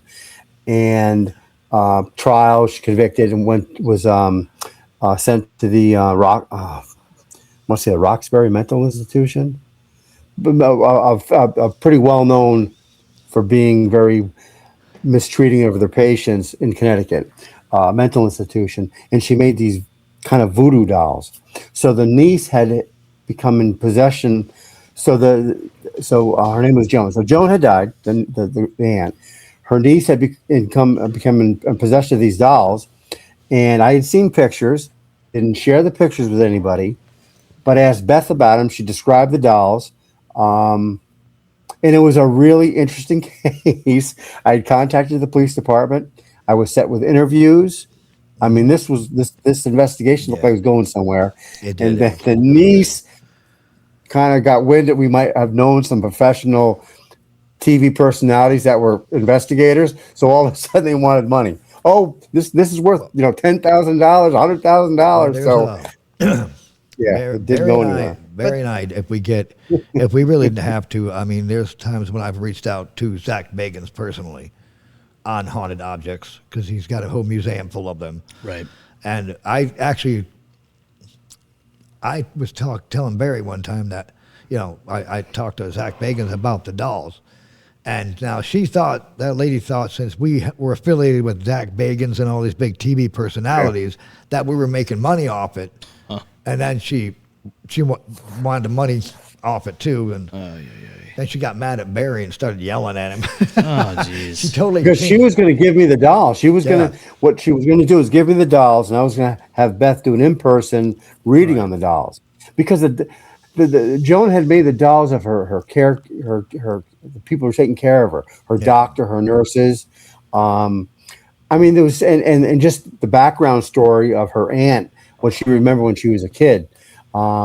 But it's a well-known case. You can look it up on as TV news. I mean, it's a well-known case. But yeah, but it would all stop and she when used real hair. oh yes, used real hair from Real the hair from the doctor from the nurse. doctor and the nurses that And part of the clothing for the clothing that she put on the nurse. Oh my God. Yeah, right down to the T. The blue and white coats on the doctor and everything. Yeah. And there was actually blood stains on some of them. You Yes, showed me there was yes, blood yes. stains on some of the dolls. And Yeah. what happened to them, I think one of the nurses actually got sick and died or something like that. Or bad things were happening to the doctor and the nurses after after she did the dolls or something Yeah, they like took that. the dolls away from her, but when she passed away, Joan, they had and her nieces were the next of kin. So, and it was like three sisters. The nieces were three sisters. So Yeah. there were times I was on the phone and all three sisters, oh, this is worth money. We all talked, and we're not going to give you the dolls. Yeah. We get $100,000. Wow. Okay. It's pretty wild. I think so. When Barry asked me about the dolls, I think this was a turning point for Barry because Barry was, I think, skeptical when he first met me. And as most people are, psychic medium, yeah, sure, whatever. But so when he asked me to describe what I was seeing, I got it so detailed that I could even see that one of the dolls, the image was distorted. And he goes, wait, say that again? And I'm like, yeah, I can't really see it because it's like, I don't know, foggy, filmy, something. There's something about this I can't really make out that doll. He goes, wow. And I'm like, what? Go ahead, Barry, tell him what you said. Yeah, the dolls are wrapped in plastic. So they did, when you looked at the dolls, some of the pictures that I saw, the dolls were wrapped in plastic, so they had that distorted look. Wow. But the most interesting thing, Beth, and you wrote all this down. Remember, you sent me you gave me the envelope. She's very She described the woman's bedroom. Yep.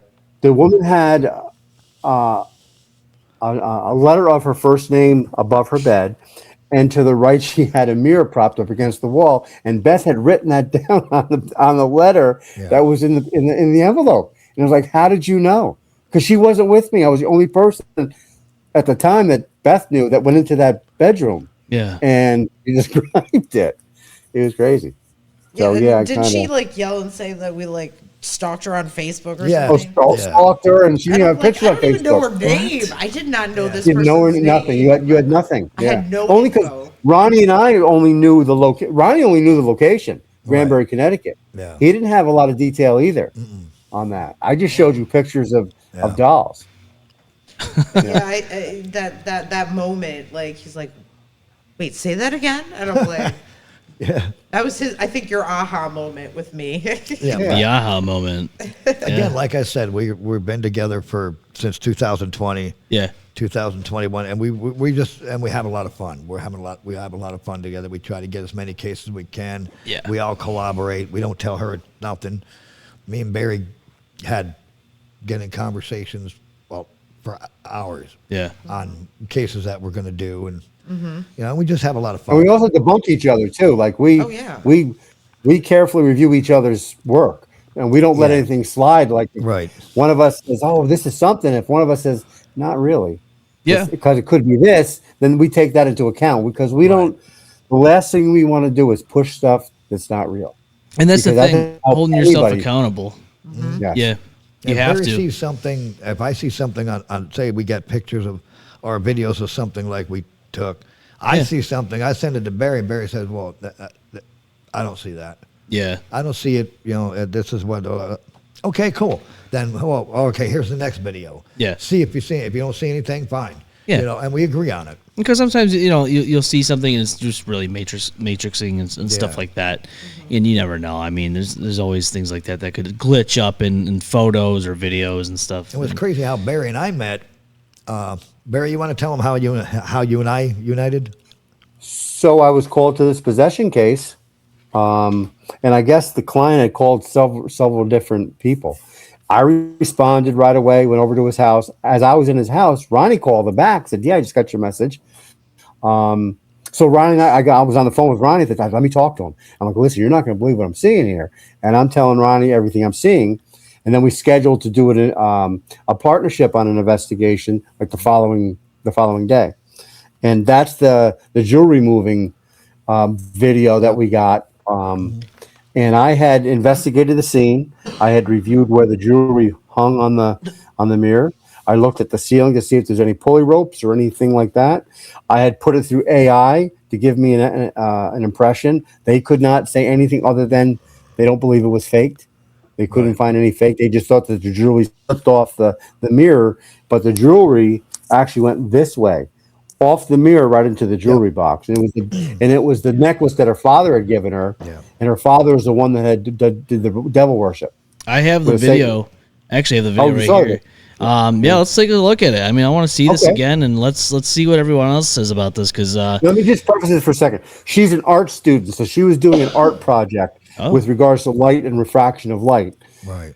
So this wouldn't even make. She wasn't even like trying to do like a you know what I mean? Like, oh, let's make a scary video. Yeah. Wow. So let's take a look at this video, and let's see what happens. This is gonna sound really stupid, but I just noticed that if you look at just the right angle and you turn the camera lens, you can actually make the rays of light rotate, kind of like...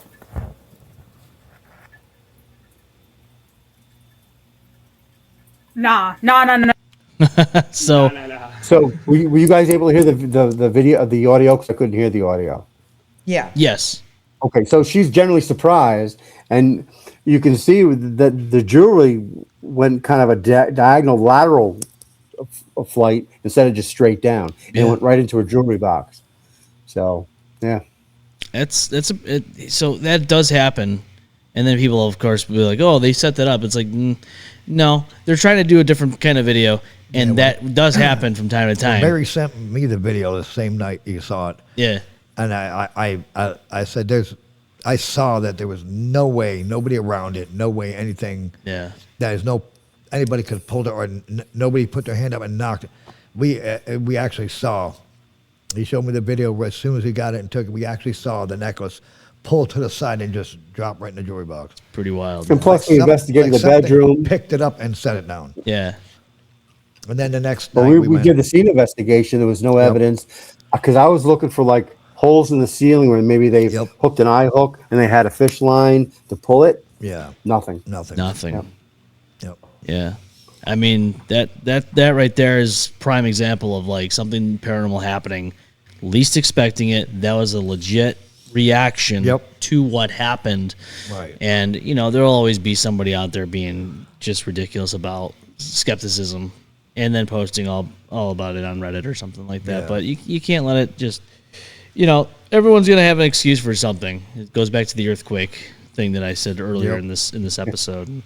It's going to happen. You can't always, show people and have them believe it. But, I will say, like, the one thing, and I'm not going to, let me preface this by that. I guess. I'm not skeptical of people's abilities, but I'm always skeptical when it comes to, like, the psychic medium side of it, just because I haven't experienced enough with it, and I'm not going to be ignorant to the fact that, yes, there's obviously something to it, but I have not experienced it firsthand, I guess you could say, like hands-on. I'm actually interested, and I'm intrigued. Well, I'm glad you bring that up because I picked up on some stuff on my way while I was at home and while I was on my way here. So here's your remote read, minus the envelope. Remote read. Oh, this is going to be good. I'm actually stoked for this. Now, I will preface this with, when I tune into things, it is oftentimes dependent on the environment. Now, on our way here, we did not know how many people were around you, so I was trying to tune in on you and your co-host. Yeah. Okay. Now, so, before you read that, it may pertain to you, or it may pertain to somebody that was in the room at the time. Could be. But I was, So So feel free. Let's do it. So Open it. Let's see how good it is. remote reading. Oh boy. I've broken into 4 parts, I believe. Let's see. Bear. Oh wow, okay. Let's see. Either nickname, stuffed animal, pet, or person you grew up with. I will say this, not me personally, but I know exactly. I'm already in. It's in my head already. My wife in the house, she would see this and it would get her for sure. Yeah, that definitely rings a bell. So not me personally, but I can tell you right now, this right here would definitely get her. No, and she's in close proximity to where we're recording right now. That's what I'm saying. Like yeah. So, literally, right next door. So, key rings, gift, collection, something of importance. It's funny that you put this in here, and it's so. When my wife and I got together, she gave me, was it rings? It was like a thing of rings, and I lost them. Like, she gave them to me, and it was something of importance to her. She gave it to me, and I somehow lost them. Don't know where they ended up. That's 2. To this day, I don't know where they went, but it was a thing of rings, and I'm just like, I had no explanation to where they went, and I felt bad about it. I'm like, you gave me these items, Yeah. and I don't know where they went. So, yeah, that's that I could see that. What's this next one? I'm sorry. Is it something about a pipe? Corn cob pipe. Corncob pipe. Now this one, I don't think it might not pertain to me. Significance, nothing hits there. No, Check with other people and get back to me on that one. I will. I'll I would be interested to know who it potentially resonates with. corncob pipe. And if you automatically started singing Frosty the Snowman, I'm like, no, I don't. I can see why. Yeah. I can see don't why. think it has to do with that, but okay. Now we're thinking maybe it was a family member, uncle or grandfather or something, that would smoke the corncob pipe. Maybe Yeah. that's what I was thinking. But And it's funny you should say that. Like, an old family photo album just popped into my head. oh boy, This next one I'm wondering about too. Aroma, smell, lilac, and lavender. I'm gonna be asking some questions about these last 2. The 2 first ones, definitely for sure. Yeah, that's pretty crazy. The last 2, I'm now wondering. And, poll the audience. Yeah, I'd be very curious to see who it pertains to. I am too. Actually, it could be a number of people. There was a lot of people here today, and so it could definitely be a number. Any of them, most of them are my family. So poor Austin was getting antsy and had to leave. So Yeah. maybe one of them pertained to him that he didn't realize it. yeah, I noticed something. I don't know. He was He was acting acting weird. You noticed that too. Yeah. Yeah, And you don't he even seemed- know the guy, and you've He's noticed. sitting down there. He's all like, "Well, I'm getting antsy. I gotta go." For no reason. He was all sitting here ready for the podcast. He just got the book. Yeah, and I I know noticed he he used was the rain. I know he was concerned about it beforehand, but I did notice a change in his demeanor from the time he came here to that point. And yeah, I don't know what happened there. So can I interject here? Sure. One of the things that I picked up on him was that he is sensitive to his surroundings. Yeah. And I have a feeling, and sensitive to the energies that come with each individual in that area. So I'm wondering if that might have been some part of it. Maybe it became a situation of too overstimulated by the energy in the room. Could be. I mean, because we're a few people here. Yeah. So, I mean, and I'm an empathic individual, and I can pick up on energies. Like, I can walk into a room and I can feel what's off and what's not off. Yeah, all of us can do that. I did that. I mean, all of us did that last night when we got to a certain spot by the and beach. 2 of all us got felt physically ill. some weird, Yeah. some weird vibe about that spot. Yeah. Him and Zero got sick. Yeah. That was to me the one of the most craziest things. How it all happened so quickly, and it happened like almost simultaneously. Zero first, then he got sick right Yeah, afterwards. and it was by that tree area. By where- the tree in the bush right there. Yeah, it was weird. And then as we were getting readings on the EVP, it kind of corroborated to what they were feeling. The EVP said They feel even sick. Yeah, they did. said after I feel sick. Yeah. That's what he said right after he got sick, and it's like so. Yeah, not Charlotte Beach. Durand Eastman Beach. Yep. That beach. I've been there throughout the day. You don't get any of that stuff there, but man, is it different at night? Like, and especially if you're seeking it out, and what we're getting, so when you were seeing something on the left hand side of the beach. I was too. Movement, Yeah, yep. so I walked that way just to kind of see what I could find on the EMF, reading the spirit talker, seeing what I could find on there. One name in particular that came up, and it said Edmund, and then in the middle it said not me. Like, this person who was communicating this said it's not me, but Right. then they finished it with Thompson, Edmund Thompson, Right. and I'm going to look more into that. And I think Yeah, you me said too. something about you looking it up or I- something like that. I looked and it up, and it said now we got the name Eleanor too. Eleanor came up a few times. Yeah.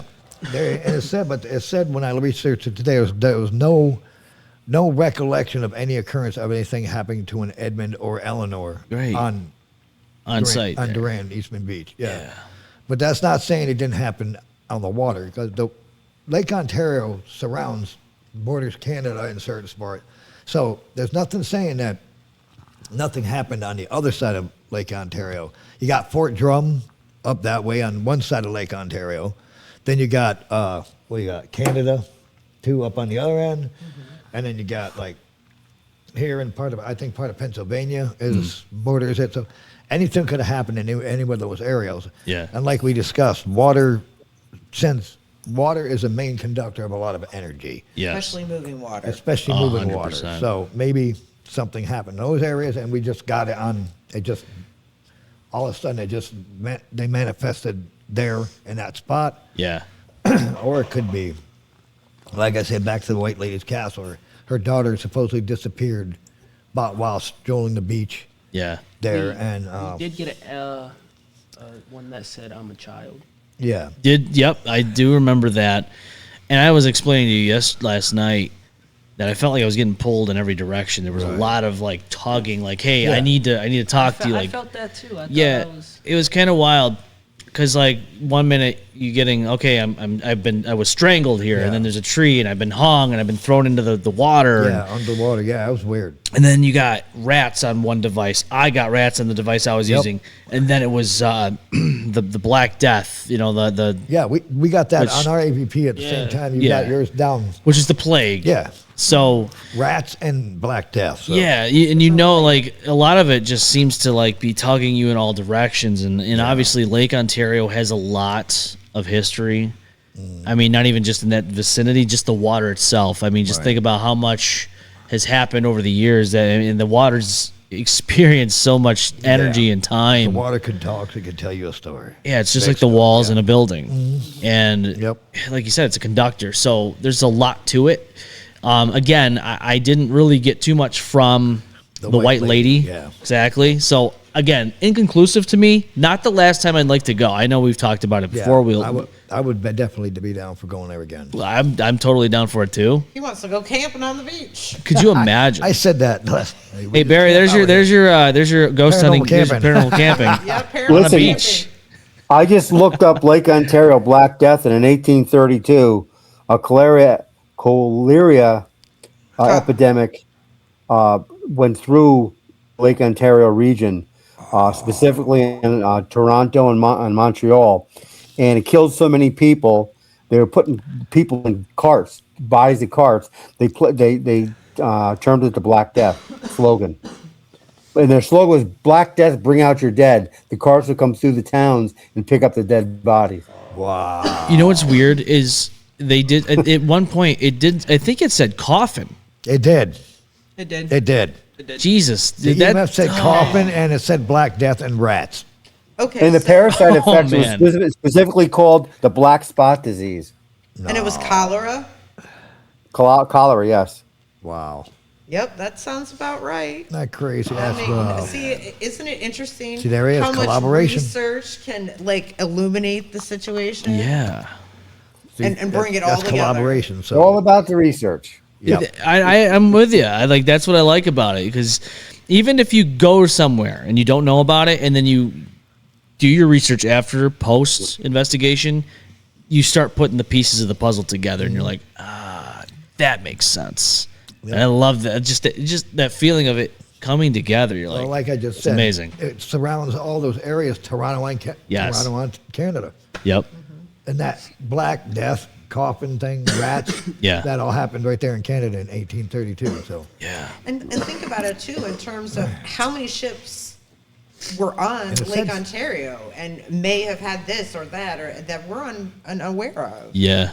The history is well, it said the Ontario region, so that means Toronto all around Lake Ontario, which could mean Durant Eastman Beach too. Could have come up with the plague too eventually. Correct. The Black Death. If Yeah. you want to research and see if Eastman Beach had any sort of historical significance back in the day, Yeah. was it a port where, because a lot of freight traveled through Lake Ontario on boats. So Yeah, was right. it a port? Charlotte Yeah. was actually a port. Wow. So I do know that historically. I mean, everything came out of the St. Lawrence Seaway down through all those Great Yeah. Lakes and on out to, so. a lot of Very shit came- interesting. yep. It is interesting. Before we wrap this up, though, I mean, there's so many conversations that we've had in this podcast episode, and I'm sure I hope this is not the first and last time we do this, Oh no. Absolutely. because Be I back. have enjoyed the 24 hours of interacting with you and diving into the paranormal and all this stuff, and it has awakened a new part of what I've done, but now it's more. And Yeah. having him go on his first investigation, like Zero, he's never gone on one. He's experienced things off the Off record. grid, yeah. But now that he's got his, feet wet in this whole field, I think there's a lot of opportunity. And the one place I'd love to go back to is the Lima Hotel, or the American Hotel in Lima, New York, which we do have the Void Sessions episode on the YouTube channel here. Of that episode, I believe that was 2023 that we went there. All right. 20, yeah, I think it was 23, 24 or something like that. But, room 20, I got to say, when I went under for Estes Method, that was my first time doing Estes Method. And I don't know how to explain it because there were certain points where I felt like my whole body shaking. Oh yeah. It was weird how to even explain that, but you just felt like you were getting shook. Yep. That happens a lot in the Estes Method. Wherever you're at, you can feel Yeah. things, and then what you hear in them, then what you hear in that microphone and hearing the headphones, while somebody's asking the question, you can't hear what the questions are asking. No, it's so loud. Right. You Yeah, can't. you can't hear what they're asking, but you can hear the responses that this whatever spirit or whatever they're giving. Yeah. And as you repeat those responses that you're getting, then when you're done with Estes Method and collaborate, and you get to feel the emotion Yeah. as they're talking to you, as they're responding. Someone let you feel that emotion Yeah. that's happening. That according to the answers you get, a lot of. So, based on how I operate in an investigation, it's almost like I'm doing that as well because I have no information. I'm usually either alone or have somebody just recording. Correct. Yeah. So so going into the environment and just basically opening myself up safely Yes. to what's going on and what I pick up on. It's almost the same. Yeah, it's kind of like it pretty much is like the experiencing And it the can be Estes very- method that we do with the paranormal. You're opening yourself up and you're listening for responses, and not knowing what the questions are being asked. So you don't know who's asking it, what their questions are asking, what spirits they're trying to get in contact with. All you do is like the readings. All you do is pick up what they're telling you. That's all you know is the responses of yes, no, I'm not here, I don't like you. Yeah. I don't like him. That's stuff like that. Yeah. That's all you'll know. That's all you know when you're doing the SMS is the answers you're getting. I got to say so going back to it, and you'll see if you go to the YouTube channel for the Strange Saloon podcast and go to the Void Sessions playlist and you watch that one, during that session, it got aggressive when I was in there. So I don't really have contact with the people that we went with at that point anymore. We just went our separate ways. But there was questions being asked, and the first guy who went in, it wasn't as bad. I sat in there, and it just progressively got more aggressive with the answers. And it was pertaining to my one friend at the time, his girlfriend. It was getting more aggressive towards those questions when it came to her. And it was wild. Room 20, I would love to go back in there. The one weird part of that night, aside from all the stuff that we experienced, so I have the twist flashlights, the little mag light. It's a little mag light. Yeah, they touch it and it. Yep. Yep. I had it for many years, used it in multiple investigations. After that session, it went missing. Really? Tore through my bags, my camera case, everything. We tore through it all. People went back. Yep, you see it? It's on there. Yep. It's like an hour long. That was like my first actual put together episode for the paranormal field, which is I'm actually proud of that, even though I could do better now. But the light went missing. We left. We called the owner, who was awesome, by the way. Just great hospitality. I sat down with him in that episode, and I asked him, "Hey, could you find the flashlight? Did you find it?" And he said, "No." Right. Wow. So the flashlight just disappeared out of nowhere. Yep. Fast forward a few years after, like last year, I'm going through my paranormal bag, and what do you know I find? The flashlight. The light, literally. I had purchased a new flashlight, still in the package, by the way. Didn't even open it yet. Yeah. It hasn't even been opened yet. It's still in the bag, in the package. And I told my wife, I go, remember that flashlight I told you about that we lost in the investigation? She goes, yeah. I go, yeah, I happened to find that in the bag. And I promise you, we looked through the whole bag, tore it apart, nothing there. You know what's funny, though, about that? Before we went last night, the speaker I have for my spirit box, missing. Really? The auxiliary cord's there. Wow. The charger's there. And the speaker's gone. The speaker's gone. So I don't know if it's a sick joke by some, traveler, so to speak. Maybe. But it's just a little weird how one item went missing, comes back, and now there's another item missing. Well, next thing you know, might be your car keys. No, please don't do that. No, I need those. Oh boy. But no, I've had a blast. I've had a blast investigating with you. I've had a blast talking to you, Barry. I hope to meet you in person soon. Let me this. The next time you guys do an investigation, I'm going to come off the mountain. I'm coming up to Rochester, wherever you guys want to go. Let's go. Yes. I've enjoyed this, and I'm super psyched. And exactly. I'll come off the mountain, and we'll do some investigating. Yeah, let's get off the mountain. I got to play. No, I think I asked you. Have you ever gone to the Historic Museum in Palmyra? No, I have not. I've been there 3 times. It is probably one of my most favorite places to investigate because there's so many pieces to the one building, which is the Historic Museum. Right. But there's another building next to it that's a part of this investigation called the Phelps Store, the General Phelps Store. And it's on Market Street in Palmyra. If you ever drive by it, it's right there. Everything in that store that is there today was left in the 1940s as the father of this woman named Sybil, who lived in the apartment upstairs, who ended up passing away in the 1970s. everything that's left in that store today is what it was left as and in the same location as it was in the 1940s. Wow. And just going in that building, it's astounding that there's things like even eggs, like there's just all these different like old school packages of just stuff that's unopened, and it's just crazy to look at it and go, wow, that's been here since the 1940s, just in the same spot, and it's experienced all this time just sitting there. And the first time we went there, and I will say this is crazy, so there's like a floating staircase. One person at a time has to go up there because it can't take all that weight. We all went upstairs, and there's this one room. I think the guy's name is Jack or Black Jack or something like that. There's a story behind that room, but we all got downstairs, and we're about to like go into the Phelps store at that point. And my dad and I were down in the area where the staircase is, and all you heard was footsteps upstairs, like just the whole upstairs just shifting and creaking. And I'm looking, I'm like, did you hear that? And he's like, yeah.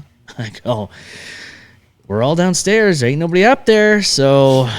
Yeah, because you were just up there, right? Exactly. So that place intrigues me. In the basement of the museum, I want you to, I know you know the story now, so that's the one part. But that's okay, because again, it's one of those things that people have already investigated, so I always look at it from fresh eyes. Gotcha. Yeah. Right. I want to experience it for myself. Yeah. But yeah. I'd love to see how you react to walking down there, because when I went down there, it is, it's heavy, and just knowing that the structure of the old house is still down there, you can see it. Okay. And just the ashes, there's like children's shoes you could see that were in the fire. Like, it's just, wow. I don't know how to explain it other than this. It's just, it's emotionally heavy, you know. Oh, just yeah, knowing what happened there. It's Because just, children were involved, yeah. yeah, six children with one. It's just, it's, Huh? We'll definitely check Oh, yeah, that we're out. checking that out. Yeah. That's let's plan for that. definitely. Definitely. So 2 things. We talked about off camera, having you join us because we collaborate with the Bridgewater Triangle, and they want us to come investigate. So you, The Hockomock Swamp. Yep, yeah, that was come up. we have a joke about the Hockomock Swamp. Involving me in a boat, but anyway. The old canoe. Yeah, we talked about that. Yeah, so anyway, but yeah, I mean, like, if there is things that we're doing, we'll certainly keep you in the loop about. Oh, please and do. You are welcome to join us. Yeah, you can come join us anytime you want. I would love that. I appreciate it. I really do. I love investigating, and and anybody who likes investigating, we're going to put it out there. Come join us. Yeah. Get together. Let's do some investigating. That's Yeah. what we do. That's what we all good at. And Yeah. that's what we love to do.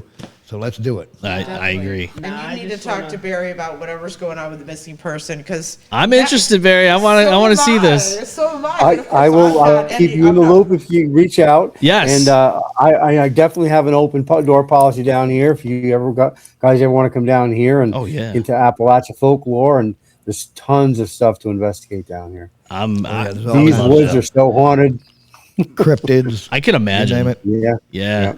My main thing is seeing Zero. get Only thing scared to death. every time I see episode in the Appalachian Mountains, they say 3 things. If you see it, no, you didn't. Yeah. If you hear it, no, you didn't. No, you didn't. So, is that right, Barry? That's what they say down there, right? I'm gonna give you a really quick story. Back in November, I bought a rifle, and my son-in-law and I picked him up after work, and we're gonna drive 3.5 miles on this forestry road to a shooting range in a national forest. So we drove up, and 500 feet away from the shooting range, the car died. This is about 5 o'clock. So now it's starting to get dark. So Gideon and I, we made a decision. We said, listen, we tried to fix the car. It wouldn't fix. We have to get off the mountains. I called my daughter. I said, pick us up at the trailhead, but we need to hike out of here before it gets too dark.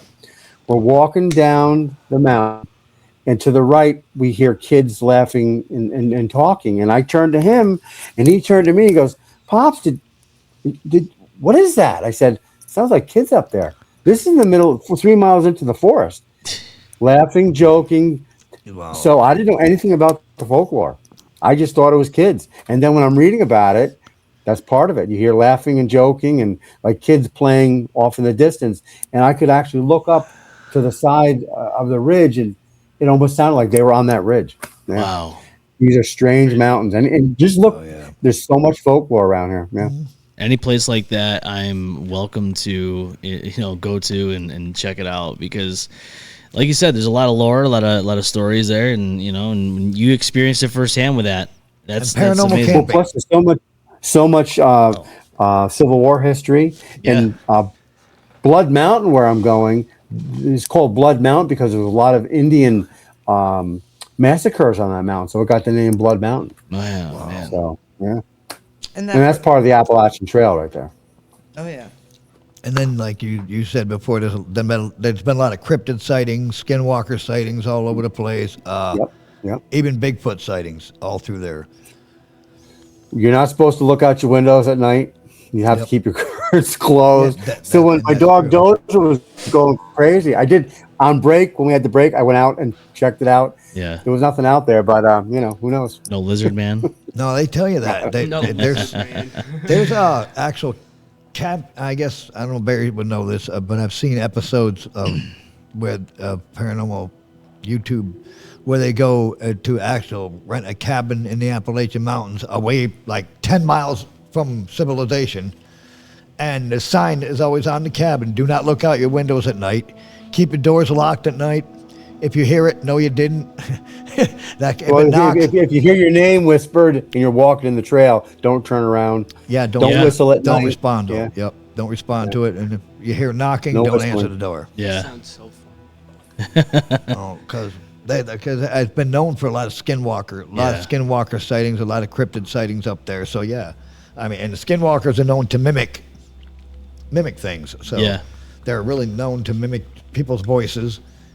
You can hear your mom calling your voice when she's here at home and she's calling. You can be in the Appalachian, hear your mom calling your voice. Of course, what you gonna do when you hear your mom call your voice? Yeah. You're gonna say what? Turn around. You're not supposed to do that. You're not. That's a no. Nope. That sounds interesting though. I can't wait. I'm gonna plan. We're gonna plan a trip down there. We're gonna come see you, Barry. That'd be cool. Okay. Hey, if we go Sounds to see good. Barry, it's a hop, skip, and jump to go to New Orleans, right? Oh boy. I'm 8 hours. I'm 8 hours from every place. All I know is I'm 8 hours, though. Huh? I'm 8 hours from everywhere. Yeah. All I know is I want to go investigate Except the New York. cemetery. Yeah. Yeah, a little bit further. You're only 12 hours, and to join you guys in an investigation, I'll make the 12-hour trip. Well, Barry, you got to drive the drone when I go out in the canoe. Oh man. I told you I want to see you disappear. I want to get that footage. I So wanna nothing against you, Beth. I wanna hope see for you the drone best. But disappear and come back with some weird shit. Oh man. if we Take the get Beth SD to card out of the disappear- drone, out of the drone, and see some crazy shit.